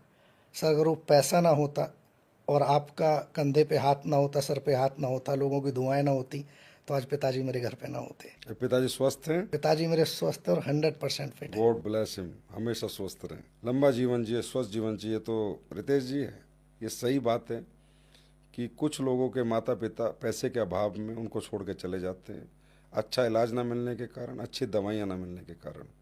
और हमारे बिजनेस में इसमें कोई शक नहीं कि पैसे के साथ साथ अगर हम अच्छे तरीके से बिजनेस कर रहे हैं तो दुआएं भी मिलती हैं। ये चीज़ भी देखी है सर मैंने। तो ये बहुत बहुत बड़ा, मैं तो कहूँगा आपकी लाइफ का एक मिरेकल है। रितेश सर, एक बहुत बड़ी खूबी है आपके अंदर कि आप हमेशा हंसते रहते हैं, पॉजिटिव बहुत हैं आप। जिंदगी में कभी भी आप आए, मतलब ये पिछले 16 साल की मैं बात कर रहा हूँ, शुरू के 6 महीने छोड़ दूँ तो, या 1 साल छोड़ दूँ, फिर आप कोई प्रॉब्लम लेके नहीं आए। सर एक काम है और उसका सोल्यूशन क्या होगा, कर्म मैं लूँगा, और हमेशा अपने सोल्यूशन पे बात करें। तो ये कैसे, मतलब इतनी पॉजिटिविटी कैसे? और फिर से मैं कहना चाहूँगा, आप बोलोगे बार बार मेरा नाम ले देता है। हम, मेरा मतलब बताओ। जी सर, मैंने देखा है सब चीज़ों के अंदर, मैंने हर परिस्थिति में, मैंने आपको शुरुआत में बताया, इतनी विकट परिस्थिति हमने बिजनेस में देखी हैं, और वहाँ भी मैंने आपको पॉजिटिव सोचते देखा था। डर नाम की चीज़ मैंने नहीं देखी, और वो चीज़ें धीरे धीरे धीरे धीरे, कहते हैं ना कि मगरमच्छ के बच्चे को तैरना नहीं सिखाया जाता है, तो वो चीज़ें धीरे धीरे अपने आप डेवलप होती चली गई। मुझे ऐसा लगता था कि समस्याओं का रोना रोने से कभी हल नहीं निकलेंगे। जिस समस्या पे फोकस करोगे तो समस्या बड़ी दिखेगी, और समाधान पे फोकस करोगे तो समाधान बड़ा दिखेगा। तो ऑलवेज फोकस ऑन सॉल्यूशंस। आप बहुत सोल्यूशन बेस्ड व्यक्ति हो, बहुत सोल्यूशन बेस्ड लीडर हो, ये मैं कहना चाहूँगा। दूसरा, कोई आपकी टीम से चला जाए, कोई आ जाए चला जाए, कोई लीडर चला जाए, कोई ग्रुप टूट जाए, कोई टीम टूट जाए, आप बिल्कुल चिंता नहीं करते और आगे एक ही बात कहते हो, सर अब ये बताओ कि इससे बड़ा काम कैसे करना है, सर अब ये बताओ ये 100 आईडी पे लोग गए हैं, अब ये बताओ अगले 2 महीने में 200 आईडी कैसे लाऊंगा। मतलब इतनी, अभी भी इतनी हिम्मत बची हुई है आपके अंदर, इतने सालों बाद भी, मतलब बिल्कुल भी रुकने को तैयार नहीं हो, फिर ये कर दूंगा ऐसे हमेशा। गीता का संदेश है सर, श्री कृष्ण भगवान ने कहा है, कर्म कर, फल की चिंता मत कर। अपने कर्म पे बिलीव रखो, अपने आप पे बिलीव रखो। हमेशा ये लगता है मुझे कि मेरी वजह से कुछ गलत ना हो, मेरी वजह से कोई लीडर ना जाए, मेरी कमी की वजह से, मेरी मेहनत की वजह से, मेरी टैलेंट की वजह से, या मेरा घर छोड़ने ना छोड़ने की वजह से कोई लीडर ना जा पाए। मैं अपना कर्म 100% करता हूँ। चलो एक बात बताओ, आज आपका नेटवर्क पूरा क्रैश हो जाता है, जीरो हो जाता है, क्या फिर दोबारा खड़े हो पाओगे? जी सर, और तेजी से, और इससे भी से? तेज। अब ये नेटवर्क 7 साल में आया है, मैं विश्वास दिलाता हूँ सर, मैं वापस से 3 साल के अंदर यही मुकाम पे आपको मिलूंगा। तो फिर किस बात का डर? कोई डर नहीं है सर। जब आपको पता है कि मैं फिर बार बार खड़ा हो सकता हूँ, बार बार नेटवर्क बना सकता हूँ, इसलिए आपको डर नहीं लगता। आज मुझे सही सच्चाई पता चली है। आपने बताया तो लोगों को लाने वाले भी तो हम हैं, तो फिर से आ जाएंगे, कोई दिक्कत नहीं है सर। ये तो सब जीवन का उतार चढ़ाव है। कमाल हो रितेश सर, आप रियली कमाल हो, लाजवाब जज्बा है आपका। रितेश सर, एक और खूबी है आपकी जो मैं शेयर करना चाहूँगा कि कोई भी नई स्ट्रेटजी बनाओ, कोई भी नई प्लानिंग कि अब इस तरीके से काम करेंगे। अब जैसे अभी एक बात है कि भाई प्रोडक्ट और प्लान दोनों साथ में लेके जाएंगे, लीडर खाली हाथ नहीं जाएगा, या 10 में 10, 10 में 2 नहीं, 10 में 10, और प्रोडक्ट समझाना है, प्लान बाद में समझाना है, पहले प्रोडक्ट समझाना है। ऐसी कोई भी स्ट्रेटजी हो जो डेवलपमेंट की, या 10 कदम की बात हो, या सीक्रेट ऑफ सक्सेस की बात हो, या दिल्ली में फंक्शन, कोई भी स्ट्रेटजी जो बिजनेस को ग्रो करती है, आप वो व्यक्ति हैं कि कोशिश करते हैं कि सबसे पहले इंप्लीमेंट करो। जी सर, बिल्कुल। क्योंकि ऐसा मुझे लगता है, डे वन से मुझे लगा है कि एजुकेशन ज़रूरी है। और अगर हम प्रोडक्ट बेस्ड बिजनेस में, मैं परचून की दुकान खोल के बैठा हूँ और मैंने 10 बाई 10 की बढ़िया दुकान खोली है, बाहर बहुत बढ़िया बोर्ड लगाया है कि यहाँ पे परचून का सारा सामान मिलता है, और मैं ऐसे पैर पे पैर रख के बैठा हूँ। अब ग्राहक आएगा तो मैं उसको दूंगा कि अगर मैं प्रोडक्ट बेस्ड बिजनेस में हूँ और मेरे पास प्रोडक्ट ही नहीं होगा तो मैं सामने वाले को दूंगा क्या? मैं उसके पास ले गया, उसने बोला अच्छा ठीक है तेरा पेस्ट दे जा, और मेरे पास पेस्ट है नहीं, तो मैं उसे दे के क्या आऊँगा? तो इसलिए मुझे ऐसा लगता है कि अगर मैं प्रोडक्ट बेस्ड बिजनेस करता हूँ तो मुझे बातें नहीं बेचनी, मुझे प्रोडक्ट बेचना है, मुझे प्रोडक्ट के ऊपर काम करना। प्रोडक्ट मेरे पास हमेशा अवेलेबल होना चाहिए। तो रितेश सर, एक और मैं पूछना चाहता हूँ आपके बारे में कि अभी आप महीने में कितने दिन घर से बाहर रह के बिजनेस करते हैं? सर, आपने बोला था एक बार, इस दुनिया में मुझे बताओ 4 संडे क्यों बने हैं, 8 संडे क्यों नहीं बने? फिर आपने मुझे ले लिया। अब किसको बताऊं मैं बात? आपने बताई है कि आपने बताया था एक एलएलटी ट्रेनिंग में एक क्वेश्चन किया था कि महीने में 4 संडे क्यों होते हैं। क्योंकि इस दुनिया के जो भी कॉरपोरेट लोग थे, जो भी नौकरी पेशा लोग थे, उनको ऐसा लगा कि अगर व्यक्ति महीने में 4 दिन रेस्ट करे और 26 दिन काम करे तो ही वो सफल हो सकता है। तो इसलिए मैं 26 दिन बाहर रहता हूँ, 4 दिन घर पे रहता अच्छा, बस 4 छुट्टी? हूँ। 4 छुट्टी लेता हूँ मैं महीने में, और 26 दिन मार्केट में रहता हूँ। अभी भी? अभी भी मार्केट। क्राउन डायमंड बनने के बाद? जी सर। कब तक रहोगे इतने दिन? जब तक अपने सपने पूरे हो गए। आपने बात बोली थी, लीडर वो नहीं होता जो पैसा कमाता है, लीडर वो होता है जिसकी टीम पैसा कमाती है। आप सफल हो गए, लेकिन उन लोगों की सफलता तक मत रुकना जिन लोगों की वजह से सफल हुए। तो सर, जीवन भर जब तक काम करेंगे तब तक ग्राउंड पे रहेंगे। 16-17 साल हो गए, थकावट नहीं होती? नहीं सर, थकावट तब होती है जब इंसान मेहनत करे और वो मेहनत रिजल्ट में कन्वर्ट ना हो। जब इंसान की मेहनत रिजल्ट में कन्वर्ट होती है, ना थकावट होती है, ना नेगेटिविटी आती है, कुछ नहीं आता है। मेहनत कर रहे हैं। डायरेक्ट सेलिंग मतलब आपका पैशन बन चुका है? पैशन है सर, खून में घुस चुकी है। खून में घुस चुकी है, अब कोई निकाल नहीं सकता? कोई नहीं निकाल सकता सर। आपका ब्लड आएगा डायरेक्ट सेलिंग पॉजिटिव है, एसलीपीएस पॉजिटिव? AWPL positive. तो रितेश सर, अपनी वो 5 खूबी बताइए जिन्हें फॉलो करके आज आप इस मुकाम पे पहुंचे। अपनी खूबी बताना तो मियाँ मिट्ठू बनने के लायक तरीके से है, लेकिन फिर भी सर, रियली मैंने जिन चीज़ों को फॉलो किया है उसमें सबसे पहली चीज़ है 100% पॉजिटिविटी। मैं जिस दिन से डायरेक्ट सेलिंग में आया हूँ, उतार चढ़ाव बहुत ज़्यादा देखे जीवन में। मैं परेशान हुआ हूँ, लेकिन नेगेटिव कभी नहीं हुआ। परेशान होने में और नेगेटिव होने में बहुत बड़ा फ़र्क है। आज एक मिनट के लिए भी, एक सेकंड के लिए मैं कभी नेगेटिव नहीं हुआ। दूसरी चीज़, इस काम को मैंने लगातार किया है, हर दिन किया है, लगातार किया है। क्योंकि एक दिन करने, 4 दिन करने से, छोड़ने से कभी सफलता नहीं मिलती है। लगातार किया है। कोई इवेंट हो, कोई फंक्शन हो, कोई ट्रेनिंग, कंसिस्टेंसी एंड परसिस्टेंसी जो फॉर्मूला बताया जाता है, मैंने उसको हमेशा किया है। और कोई इवेंट, कोई ट्रेनिंग, कोई सेमिनार, कोई मीटिंग, इस पूरे करियर के दौरान मैंने कभी कोई नहीं छोड़ी है। किसी भी परिस्थिति में? किसी भी परिस्थिति में, कुछ भी हो, मैंने कभी किसी मीटिंग को डायरेक्ट सेलिंग की नहीं छोड़ा है। उसके बाद जो अप्लायंस है हमारे, जिन्हें लाइफलाइन बोला जाता है, उनकी बातों को मैंने इफ़ बट किंतु परंतु ना लगाते हुए ब्लाइंडली फॉलो किया है। क्योंकि अपलाइन इस दुनिया का, इस डायरेक्ट सेलिंग की दुनिया का वो शख्स है जो आपका कभी बुरा नहीं चाह सकता। क्योंकि हमारी तरक्की एक दूसरे के पैरेलल है, एक दूसरे के साथ है। तो ये बातें थी जीवन में जिन्होंने आज यहाँ तक पहुँचाया है। पांचवी चीज़, डर नहीं लगता सर। डर नहीं लगता कभी भी। कभी डर नहीं लगता है मुझे। गब्बर सिंह ने बोला था, जो डर गया वो मर गया। बहुत खूब, बहुत खूब। रितेश सर, ये बताइए, एक डायरेक्ट सेलर जो सुबह घर से निकले, उसके पास क्या क्या टूल होना चाहिए मार्केट करने के लिए? सबसे पहले तो वो अपने आप को अपडेट रखे। क्योंकि एक बात बोली जाती है, जो दिखता है वो बिकता है। कोई व्यक्ति हमारा फोल्डर, प्लान, प्रोडक्ट, ये सारी चीज़ें बाद में देखता है। सबसे पहले वो हमें देखता है, हमारा ड्रेसिंग सेंस देखता है। तो सबसे पहले ये अच्छा होना चाहिए।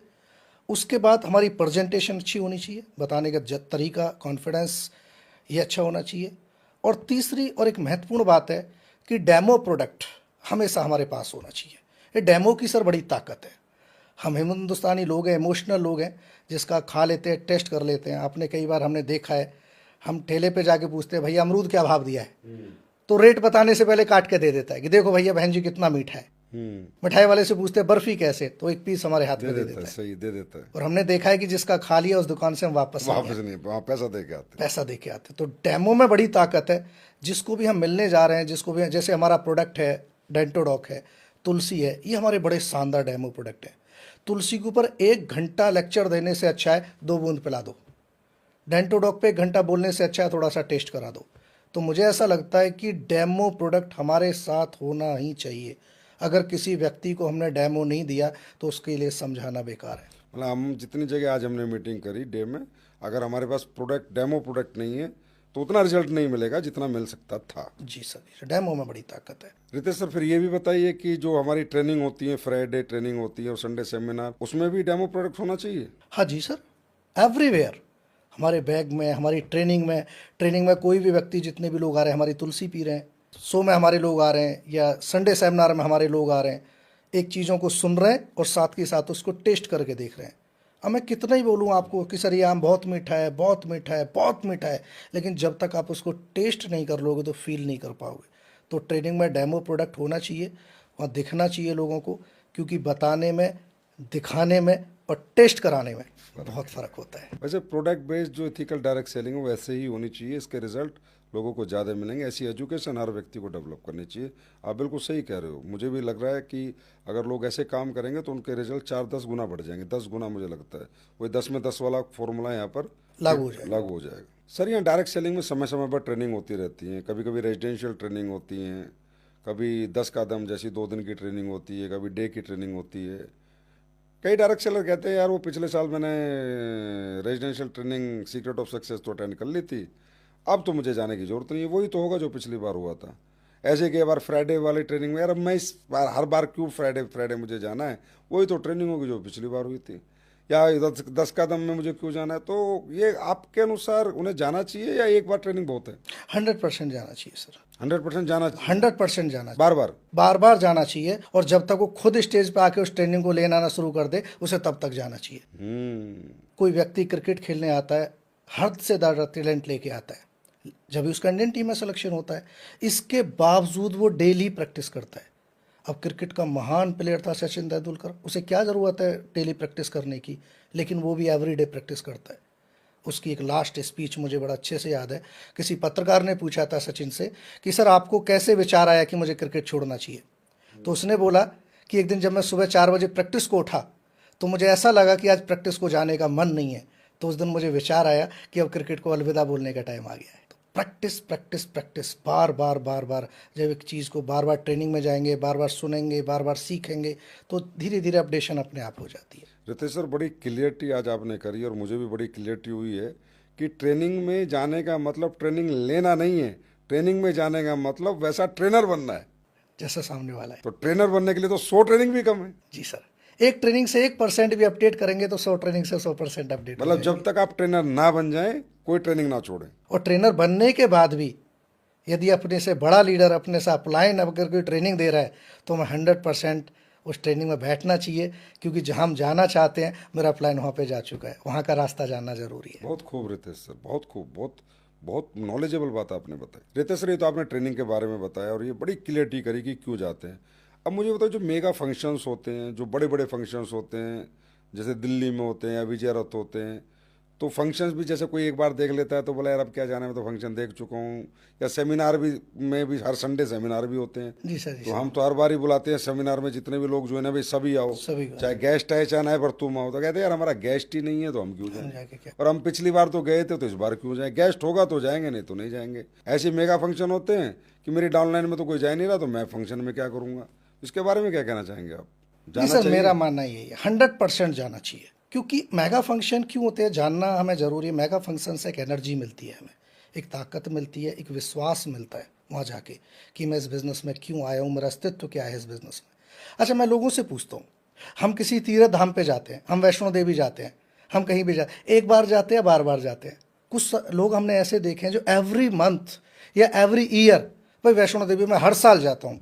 तो मेरा सवाल है उनसे, एक बार चला तो गया तू, आशीर्वाद लेके तो आ गया, बार बार क्यों जा रहा है? इसमें सर बताऊंगा मैं, खाटू श्याम बाबा जो है वहाँ बिजनेस को ग्रोथ मिलती है, मतलब वहाँ ऐसी मान्यता है कि जो बिजनेस बन जाएगा उसको ग्रोथ मिलेगी सर।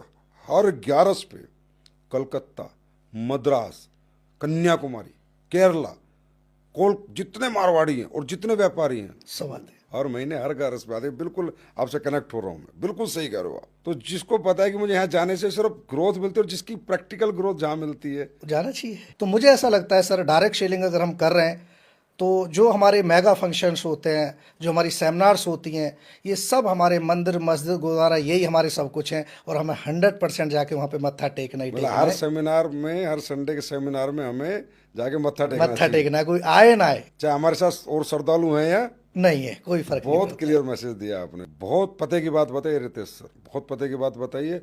और जितने भी सक्सेसफुल लीडर हैं ना, उन्होंने ये जिंदगी में अपनाया है। तो रितेश सर, डायरेक्ट सेलिंग में आपका रियली बहुत बड़ा एक्सपीरियंस है और बहुत अच्छी जानकारी आज आप दे रहे हैं। तो एक जानकारी और आपसे ले ली जाए, आपके अनुसार 1-to-1 presentation of product and plan में ज़्यादा रिजल्ट है, होम मीटिंग में प्रोडक्ट और प्लान प्रेजेंटेशन में ज़्यादा रिजल्ट है, या सेमिनार्स में प्रोडक्ट और प्लान प्रेजेंटेशन में ज़्यादा रिजल्ट है? ऑफ कोर्स सेमिनार में सर।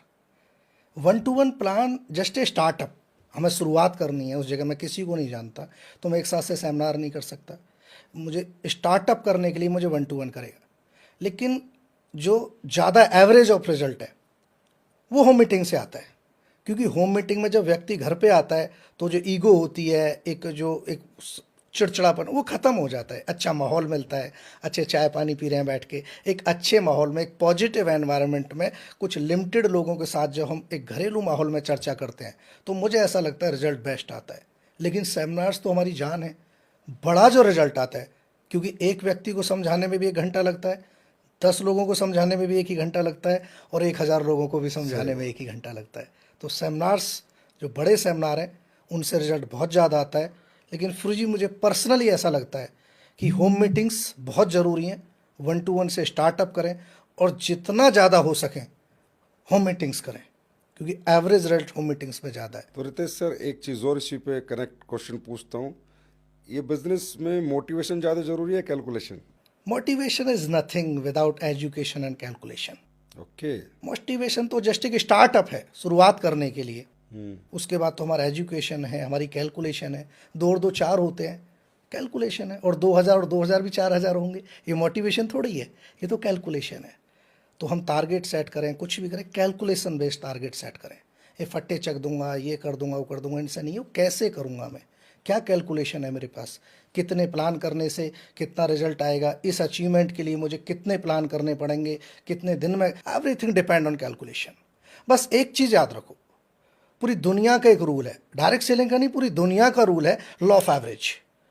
खेत में जितने दाने डालते हैं सारे नहीं जमते हैं, दुकान पे जितना ग्राहक आएगा सब सामान खरीद के नहीं ले जाएगा, लेकिन कोई ना कोई तो लेके चला जाएगा। 10 को समझाएंगे 3 आएंगे, ऐसा बोला जाता है डायरेक्ट सेलिंग में। लेकिन सर, जिस प्रकार के प्रोडक्ट आज हमारे पास है, जो कैटेगरी ऑफ प्रोडक्ट हमारे पास है, जो क्वालिटी प्रोडक्ट हमारे पास है, मैं बोलता हूँ 10 में 3 नहीं, 10 में 10। तो लॉ ऑफ एवरेज का जो फॉर्मूला है, ये पूरी दुनिया के हर एक बिजनेस में लगता है। कि आपने देखा होगा कि टीवी पे करोड़ों रुपए का ऐड चलता है और उसे करोड़ों ही लोग देखते हैं, लेकिन लेते हजारों और लाखों लोग हैं। तो फिर वो करोड़ों लोगों के लिए कंपनी ऐड क्यों चला रही? क्योंकि उसको पता है जितना ज़्यादा दिखेगा उतना ज़्यादा दिखेगा। ये बच्चे बच्चे को पता है। और ये बात एक बिजनेसमैन भूल जाता है कि भाई धंधा दिखने का है। तेरे प्रेजेंटेशन ज़्यादा होंगे, 1000 होंगे तो 100 200 500 लोग खरीदेंगे, और 10 होंगे तो 2-5 लोग खरीदेंगे। ये प्रैक्टिकल बात है। लॉ ऑफ एवरेज के फॉर्मूले के साथ आदमी को कैलकुलेशन दिमाग में रखकर काम करेगा, कभी नेगेटिव हो ही नहीं होगा। वो हरास, उसे खुद पता है ना। अब कोई कह रहा है जी मेरा चेक नहीं बना, भैया इस हफ्ते तेरी प्रेजेंटेशन नहीं हुई, चेक कहाँ से बनेगा? जी। अगर तेरे प्रोडक्ट प्लान प्रेजेंटेशन इस हफ्ते हुए नहीं तो चेक कहाँ से बनेगा? और हुए होते तो चेक जरूर बनता। तो रितेश सर, आपने मैथमेटिक्स से एमएससी की है, तो मैं ये भी जानना चाहता हूँ कि जो एकेडमिक्स एजुकेशन है वो भी क्या डायरेक्ट सेलिंग में प्रभाव डालती है सक्सेस में? ऑफ कोर्स डालती है सर, मेरा ऐसा मानना है कि जरूर डालती है। एजुकेशन हमेशा नौकरी के लिए नहीं है, एजुकेशन एक व्यक्ति को मैच्योर करती है। जब मैं 6ठी 7वीं 8वीं में पढ़ता था तो मैं अक्सर अपने पिताजी से सवाल करता था, क्योंकि मैथमेटिक्स पे बहुत जोर देते थे। मैं, पापा जीवन में जो काम आना है ना, ये प्लस माइनस ही आना है, फिर इतनी सारी अल्फा बीटा थीटा ये क्यों पढ़ाया जाता है हमें? तो हमेशा समझाते थे कि बेटा इनको करने से माइंड शार्प होता है, माइंड मैच्योर होता है, चीज़ों को जल्दी कैच करता है। अब तुम ये बताओ, जब पहली क्लास में थे तो आपको 2 का टेबल याद करने में कितने दिन लगे थे? मैं बहुत समय लग गया था। अगर आपको याद कराया जाए तो आप 10 सेकंड में कर दोगे। तो एकेडमिक एजुकेशन रियली बिजनेस पे असर, मैं ये नहीं कहता कि उसके बिना बिजनेस नहीं हो सकता, लेकिन ही मेक्स द डिफरेंस, उससे डिफरेंस पैदा होगा ज़्यादा पढ़ा लिखा जो होगा और जितना एजुकेट होगा वो और जल्दी और ग्रोथ जल्दी करेगा ग्रो कर सकता बनिस्पत उसके जिसकी एकेडमिक एजुकेशन कम है, क्योंकि वो जल्द ट्रेनर बनेगा, जल्द स्लाइड बनानी आएंगी, उसे बोलना बहुत शार्प आएगा और उसकी ग्रैबिंग पावर ज़्यादा होगी। तो रितेश सर, एक बात बताइए, इस बिजनेस में आपके हिसाब से किस एज ग्रुप के लोग जल्दी सक्सेस होते हैं? है। वैसे तो सबके लिए बिजनेस खुला है। इस बिजनेस की सबसे बड़ी खासियत ही है कि कोई भी आ सकता है। हमारी कंपनी में तो 65-65 साल के लोग ऑडी लेके घूम रहे हैं आज। लेकिन मुझे लगता है यूथ को ये बिजनेस बहुत करना चाहिए, देखना समझना चाहिए, क्योंकि यूथ आज, मैं जैसे मेरा सवाल भी होता था, सर क्यों लोग आज अच्छी अच्छी एजुकेशन लेके, कोई B.Com M.Com B.Tech M.Tech करके और अच्छे अच्छे 8-8 हज़ार की नौकरी कर रहे हैं, इस बिज़नेस को क्यों नहीं कर रहे? और मेरा ऐसा मानना है कि यूथ को डायरेक्ट सेलिंग मिलना तो खुदा मेहरबान है हमारे ऊपर, क्योंकि 25 साल की उम्र में ऑडी लेके घूमना और 65 साल की उम्र में ऑडी चलाना बराबर है। तो यूथ को ये बिज़नेस ज़रूर करना चाहिए, समझना चाहिए, तो देखना मतलब चाहिए। आपके हिसाब से एज ग्रुप 20 to 30 यूथ, इसे बोलते हैं ना यूथ, हाँ, 30 से 20 to 30, अगर ये एज का व्यक्ति इस बिज़नेस में आ रहा है तो फिर खुदा मेहरबान है। अच्छा, मतलब वो सबसे ज्यादा लकीस्ट पर्सन है। लकीस्ट। तो लोग कहते हैं ये पहले आ गया, ये पहले आ गया, वो बात नहीं है। किस एज में आप आए, मुद्दा वो है। वो भी महत्वपूर्ण है। महत्वपूर्ण मुद्दा वो है। ये पहले कंपनी में आ गया, ये मुद्दा नहीं है। मैं किस एज में डायरेक्ट सेलिंग में आया, सबसे बड़ा ये मुद्दा ज़्यादा ये है। महत्वपूर्ण है। ये मुद्दा महत्वपूर्ण जी है। सर, जी सर। बिल्कुल सही बात है। मान लो मैं आया यहाँ 40-45 साल में, और अगले 10 साल में कन्फर्म मैंने कामयाबी हासिल की, तो 55 साल हो गई, और मैं 20 में 30 में, तो कामयाबी का मजा तो वो ले रहा है जो 20 में आया था। हाँ, 55 साल में तो ऑडी चलाओ या फिर ऑल्टो चलाओ, बराबर ही है। तो रितेश सर, आपका टैलेंट देखते हुए मैं एक चीज़ और पूछना चाहता हूँ आपसे।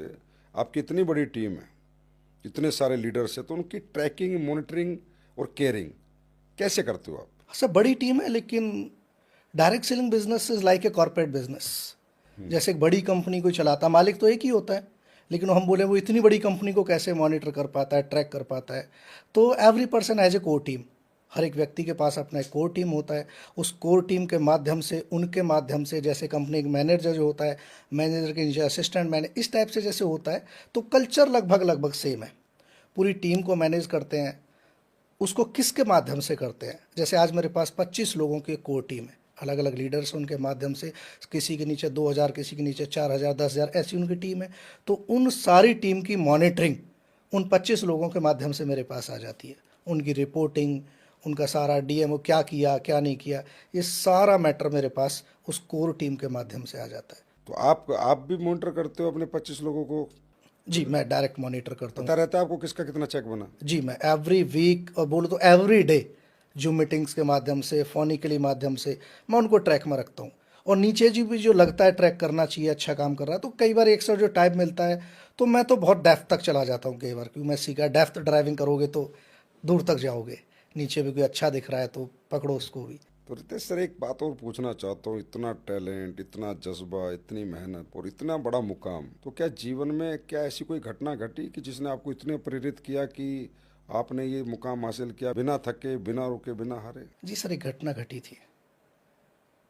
आपको याद होगा, जब मैं मोरिंगो करता था तो पैसे मतलब ठीक ठाक आते थे, खर्चे चलाने लायक। उसी दौरान मेरी मम्मी बीमार हुई, और धीरे धीरे जब तक हमें बीमारी का पता चला तो बीमारी बहुत आगे बढ़ चुकी थी। और हमने दिखाया, हॉस्पिटल दिखाया, लोकल दिखाया, फिर धीरे से बड़े हॉस्पिटल में लेके आए। फिर जब वहाँ मना किया तो बड़े हॉस्पिटल में लेके आए, और एक दिन मैंने अपनी मम्मी को खो दिया। और आज मुझे कई बार अक्सर ऐसा लगता है कि अगर उस टाइम पे पैसा होता, ये सारी चीज़ें होती, तो शायद मम्मी आज हमारे पास होती, जैसे पापा है। जैसे पापा आज हमारे पास है। और वो वाकई में पैसे की ताकत थी, लोगों की दुआओं की ताकत थी कि पापा हमारे तो साथ आपकी हैं। मम्मी जब बीमार हुई तो आपके पास पैसा नहीं होता था, पैसा नहीं होता था सर। तो अच्छा इलाज नहीं करा पाए? अच्छा लगा, सरकारी हॉस्पिटल में दिखाया या ऐसे डॉक्टर को दिखाया, और आज वो बहुत कचोट थी वो बात कि शायद उस टाइम पे, वैसे तो भगवान करता है सब कुछ, लेकिन शायद पैसा होता तो साथ में होती आज। तो तब मुझे ऐसा लगा कि जीवन में पैसा बहुत ज़रूरी है, कमाना चाहिए। कहते हैं, इससे बड़ा तो कोई रीज़न ही नहीं हो सकता, और इससे बड़ा कोई प्रेरणा भी नहीं हो सकती, और इससे बड़ी बहुत और इसको एक बार और देखा सर मैंने, जैसे मैंने आपको बताया था पिताजी बीमार हुए, हॉस्पिटल से घर पे आए तो 25 किलो वेट रह गया था। डॉक्टरों ने ये बोल दिया था कि लेके जा रहे हो, मैं समझना ठीक हो गए और इम्यूनिटी कमज़ोर हो गई है, बहुत देखभाल करनी पड़ेगी। ये तो AWPL के प्रोडक्ट की करामात है सर, कि डॉक्टर ने बोला था कि 1 साल लगे, 2 साल लगे, 3 साल लगे, ठीक हो भी ना हो कोई गारंटी नहीं है। लेकिन मैंने यहाँ से रिकमेंड करके जो प्रोडक्ट के हमारे जो जानकार है कंपनी में, जो एक्सपर्ट हैं, उनसे बात कर करके आपने कराई मेरी बात। कुछ प्रोडक्ट मैंने उनको लगातार पिलाए और जिस व्यक्ति को डॉक्टर ने ये बोला था कि 3 साल भी लग सकते हैं रिकवरी करने में, पहला जैसा होने में, वो शख्स यानी मेरे पिताजी 3 महीने बाद मैक्स हॉस्पिटल में डॉक्टर के सामने ऐसे बैठ के बात कर रहे थे जैसे और हम और आप बात कर रहे हैं। अरे और डॉक्टर ने बोला था कि मेरे 17 साल के कैरियर का एक चमत्कार है। तो उस दौरान एक घटना घटी कि जब पापा बहुत ज़्यादा वीक थे, उठाना पड़ता था, बैठाना पड़ता था, बोल नहीं पाते थे ढंग से, तो मिलने जुलने वाले आते थे। तो मेरे एक ताऊ जी हैं, वो आए उनसे मिलने और मेरे पिताजी को उन्होंने एक शब्द बोले कि प्रेमवीर सिंह बड़े किस्मत वाले हो जो बच गए हो, वरना इस स्थिति से आदमी बचता नहीं है। तो मेरे पिताजी ने बोला कि मैं किस्मत वाला इसलिए नहीं हूँ कि मैं बच गया हूँ, मैं किस्मत वाला इसलिए हूँ कि मैं इन दोनों बच्चों का पापा हूँ, इसलिए मैं किस्मत वाला हूँ। और उस दिन लगे कि मेरे जीवन धन्य हो गया, मेरे पिताजी ने बोला। मेरे गूज बम्स आ गए आपकी ये बात सुनकर। वो मेरी लाइफ का बड़ा मेमोरेबल है। आपके तो यार मतलब बड़ी हृदय विदारक दोनों घटनाएं हैं। एक घटना कह रही कि मतलब आपकी माता जी चली गई और एक पिताजी बच गए। मतलब आपसे ज़्यादा इस जीवन का तात्पर्य समझने वाला या इस जीवन में तरक्की का कारण समझने वाला व्यक्ति बहुत कम होगा। मतलब दोनों ऐसी घटनाएं, मतलब एक तरफ माँ खो दी और एक तरफ पैसे की वजह से पिताजी बचा लिए। Ritesh, really very inspirational story my dear. बहुत बहुत बहुत इंस्पायरिंग स्टोरी है, बहुत इंस्पायरिंग, और मतलब हर व्यक्ति को सीखना चाहिए इससे। चलो रितेश सर, फिर तो जैसे आपने तरक्की करी, इतनी ऊंचाइयों पे आप पहुंच रहे हो और आगे बढ़ते जा रहे हो, तो पापा अच्छा फील करते हैं? अब बहुत अच्छा फील करते हैं सर, प्राउड फील करते हैं। और गांव समाज? 50-50 है। अच्छा। कुछ लोग अप्रिशिएट करते हैं, बड़ी बड़ाई करते हैं, और कुछ लोग आज भी ये सोचते हैं कि देख लेना ये बाल धूप में सफ़ेद नहीं हुए, अब ये तो पक्का बोला 2 नंबर का काम कर रहे अब हैं। तो छोड़ दो यार, बोला 16 साल हो गए भाई, 16 साल से ये गीत गा रहे हो तुम। गाने दो सर, कोई फर्क नहीं पड़ता है अब इन सब चीज़ों से, इन सब चीज़ों से आगे निकल चुके हैं, मैच्योर हो चुके हैं। मैच्योर हो चुके लोग हैं। कुछ भी कहते रहे, उनकी गलती नहीं है सर, जितनी उनको नॉलेज, हमें नॉलेज नहीं थी हम भी नेगेटिव बोलते थे, उन्हें नॉलेज नहीं है वो भी नेगेटिव बोलते हैं। सपनों का घर बना लिया? जी सर, आज बुलंदशहर में एक बहुत अच्छा, सपनों का घर तो नहीं बोलूँगा, घर है आज। अच्छा। हाँ, सपनों का घर नहीं है, अच्छा घर है बुलंदशहर में। लगभग 3 करोड़ का घर मैंने आज बुलंदशहर में बनाया है। और 6 साल पहले, 7 साल पहले जब मैं स्लीपर्स वेलनेस में आया था तो 1500 रुपये का मकान बुलंदशहर नुमाइश फाटक के पास गिरधारी नगर में रह के मैंने किराए पर शुरुआत करी थी। और आज बुलंदशहर में मेरा 3 करोड़ रुपए का घर है, जो मेरा घर है। और मेरा ड्रीम हाउस है कि मैंने सोच रखा है कि कम से कम 100 बीघे का मेरा फार्म हाउस होगा, वो मेरा सपनों का घर है। 1500 रुपए के किराए के मकान से 3 करोड़ रुपए एक घर तक का सफर मात्र 7 साल में। वाह, क्या है, क्या मतलब अचीवमेंट्स है आपकी, क्या ग्रोथ पाई है आपने 7 साल में, क्या मेहनत की है, लाजवाब। कार कितनी है आपके पास अभी? अभी मेरे पास सर फिलहाल 4 कार हैं। अरे वाह, बड़ा गर्व होता है ये सुन के कि हमारे डायरेक्ट सेलर कह रहे हैं कि 4 कार है, एक नहीं 4। कौन कौन कौन सी? जगुआर है मेरे पास, छोटे भाई के पास ऑडी है, एक हैरियर, मैंने जैसे मेरा बिजनेस पहाड़ों में बहुत है, उत्तराखंड में बहुत है, अच्छा। तो वहाँ जाने के लिए मैंने हैरियर वगैरह ले ली, एक हैरियर ले ली थी। और एक दिन मेरे पिताजी ऐसे ही बोलने लग गए कि तुम कार लेके घूमते हो, अपनी अपनी कार लेके निकल जाते हो, और जब हमें कहीं अचानक से ज़रूरत पड़ जाती है तो हम क्या करें। और मुझे बड़ा अच्छा लगा उस दिन जब पिताजी ने बोला, और 1 घंटे बाद छोटा भाई XUV 300 ला के घर पे खड़ी कर दी। अच्छा। कि ये तुम्हारे लिए। तो सर ये घमंड नहीं है, मतलब फील होता है कि हमने डायरेक्ट सेलिंग किया है, एसलीपीएस किया है, हमने कुछ किया है। अब घर में सबके पास कार सबके है, पास अपना, सब अपनी अपनी कारों में चलते हैं। एक डायरेक्ट सेलर जिसका परसेप्शन कभी ये होता था ये फालतू का काम है, ये सिस्टम है, ये चैन है, ये जोड़ है, और आज वहाँ डायरेक्ट सेलर अपने परिवार को, अपने परिवार के हर सदस्य के लिए कार खरीद के दे रहा है। मेरा 8 साल का बेटा है सर, एक दिन मुझे बोलता है कि पापा ये जगुआर अच्छी नहीं लगती है मुझे, हमें तो अब लैम्बोर्गिनी चाहिए जिसकी खिड़की भी ऊपर खुलती है। अच्छा। तो मैंने बोला बेटा तू नहीं रुकने देगा जीवन में, फिर थकना भी चाहे तो तुम नहीं थकने दोगे। तो ये जो बच्चों को जो सोच मिली है ये बहुत बड़ी बात है सर। हमने अपने पिताजी से साइकिल भी नहीं मांगी क्योंकि हमें पता था दिला नहीं पाएंगे, और जिस दिन मेरे बेटे ने बोला था ना कि जगवार नहीं चाहिए, मुझे समझ में आ गया था डायरेक्ट सेलिंग क्यों करनी है। अपने बच्चों को ये विश्वास दिलाना। आज मेरा बेटे ने मेरे क्यों बोली मुझे कि मुझे लैम्बोर्गिनी चाहिए, क्योंकि उसको बिलीव है कि मेरा पापा लैम्बोर्गिनी भी दिला सकता है। मैं लोगों को बोलता हूँ ये विश्वास कमाने के लिए हमें नेटवर्किंग करनी तो चाहिए। अगली कार कौन सी है फिर आपकी, अगली कार सर लैम्बोर्गिनी लाएंगे। जो बेटे ने कह दी? क्या बात है। तो रितेश सर ये बताओ, अब जाते जाते अरबपति कब तक बन रहे? 2037 गोल सेट किया हुआ है सर मैंने। डेट सेट की हुई है? डेट सेट की हुई है, उसको मैंने पेपर पे लिख के लैमिनेट किया हुआ है, वीडियो रिकॉर्ड करी हुई है। और मेरा टारगेट है कि भगवान बस हमें सलामत रखे, हम सब अच्छा करेंगे। और 2037 में आपका आशीर्वाद चाहिए। इस इंडस्ट्री को एक और अरबपति मिलेगा। रितेश सर, इस इंडस्ट्री में जिस दिन अरबपति बनने शुरू हो जाएंगे ना, मैं रियली कह रहा हूँ, हिंदुस्तान के यूथ बहुत अट्रैक्ट होगा इस तरफ, और बहुत अच्छी कैटेगरी के लोग डायरेक्ट सेलिंग करके अपना करियर बनाएंगे। क्योंकि यहाँ पर ना रियली में मैं कहूँ कि यहाँ मान है, सम्मान है, पहचान है, पैसा है, सब कुछ है इस इंडस्ट्री में। जिसके लिए एक इंसान का जन्म इस पृथ्वी लोक पे होता है, वो सब कुछ वो यहाँ प्राप्त करता है। तो रितेश सर, जाते जाते एक रैपिड फायर राउंड आपके साथ करते हैं, आपकी कुछ पसंदीदा चीज़ों के बारे में जानकारी लेते हैं। तो सबसे पहले मैं पूछना चाहता हूँ, आपका पसंदीदा खाना क्या है? मेरा पसंदीदा खाना राजमा चावल। वेज है, नॉन वेज है? मैं वेजिटेरियन हूँ। आपका मनपसंद sports? Cricket. Bowling, batting? Batting. Batting, अच्छा, बॉलिंग नहीं करेंगे, गुड। आपका मनपसंद सिंगर? किशोर कुमार के सदाबहार गीत। आपका मनपसंद एक्टर? मेरा मनपसंद एक्टर सन्नी देओल। अरे वाह, एक मुक्के में ला दूंगा। आपकी मनपसंद एक्ट्रेस? मेरी मनपसंद एक्ट्रेस ऐसा कोई सोचा नहीं है। आपकी ड्रीम कार? मेरी ड्रीम कार लैम्बोर्गिनी। आपका डोमेस्टिक टूर डेस्टिनेशन? गोवा। आपका इंटरनेशनल टूर डेस्टिनेशन? स्विट्जरलैंड। और आपका पसंदीदा काम? Direct selling, AWPL। तो रितेश सर, आज आप इस लीडिंग लीडर पॉडकास्ट में आए और आपके साथ हमारी ये वार्तालाप हुई, जिसमें मुझे बहुत सीखने को, समझने को और जानने को मिला है। और बहुत लोग आपका ये पॉडकास्ट देखेंगे और उन्हें बहुत कुछ सीखने को मिलेगा। रियली में आपकी स्टोरी बहुत इंस्पायरिंग है, बहुत इंटरेस्टिंग भी है और बहुत इमोशनल भी है। तो बहुत बहुत धन्यवाद सर, आप यहाँ आए।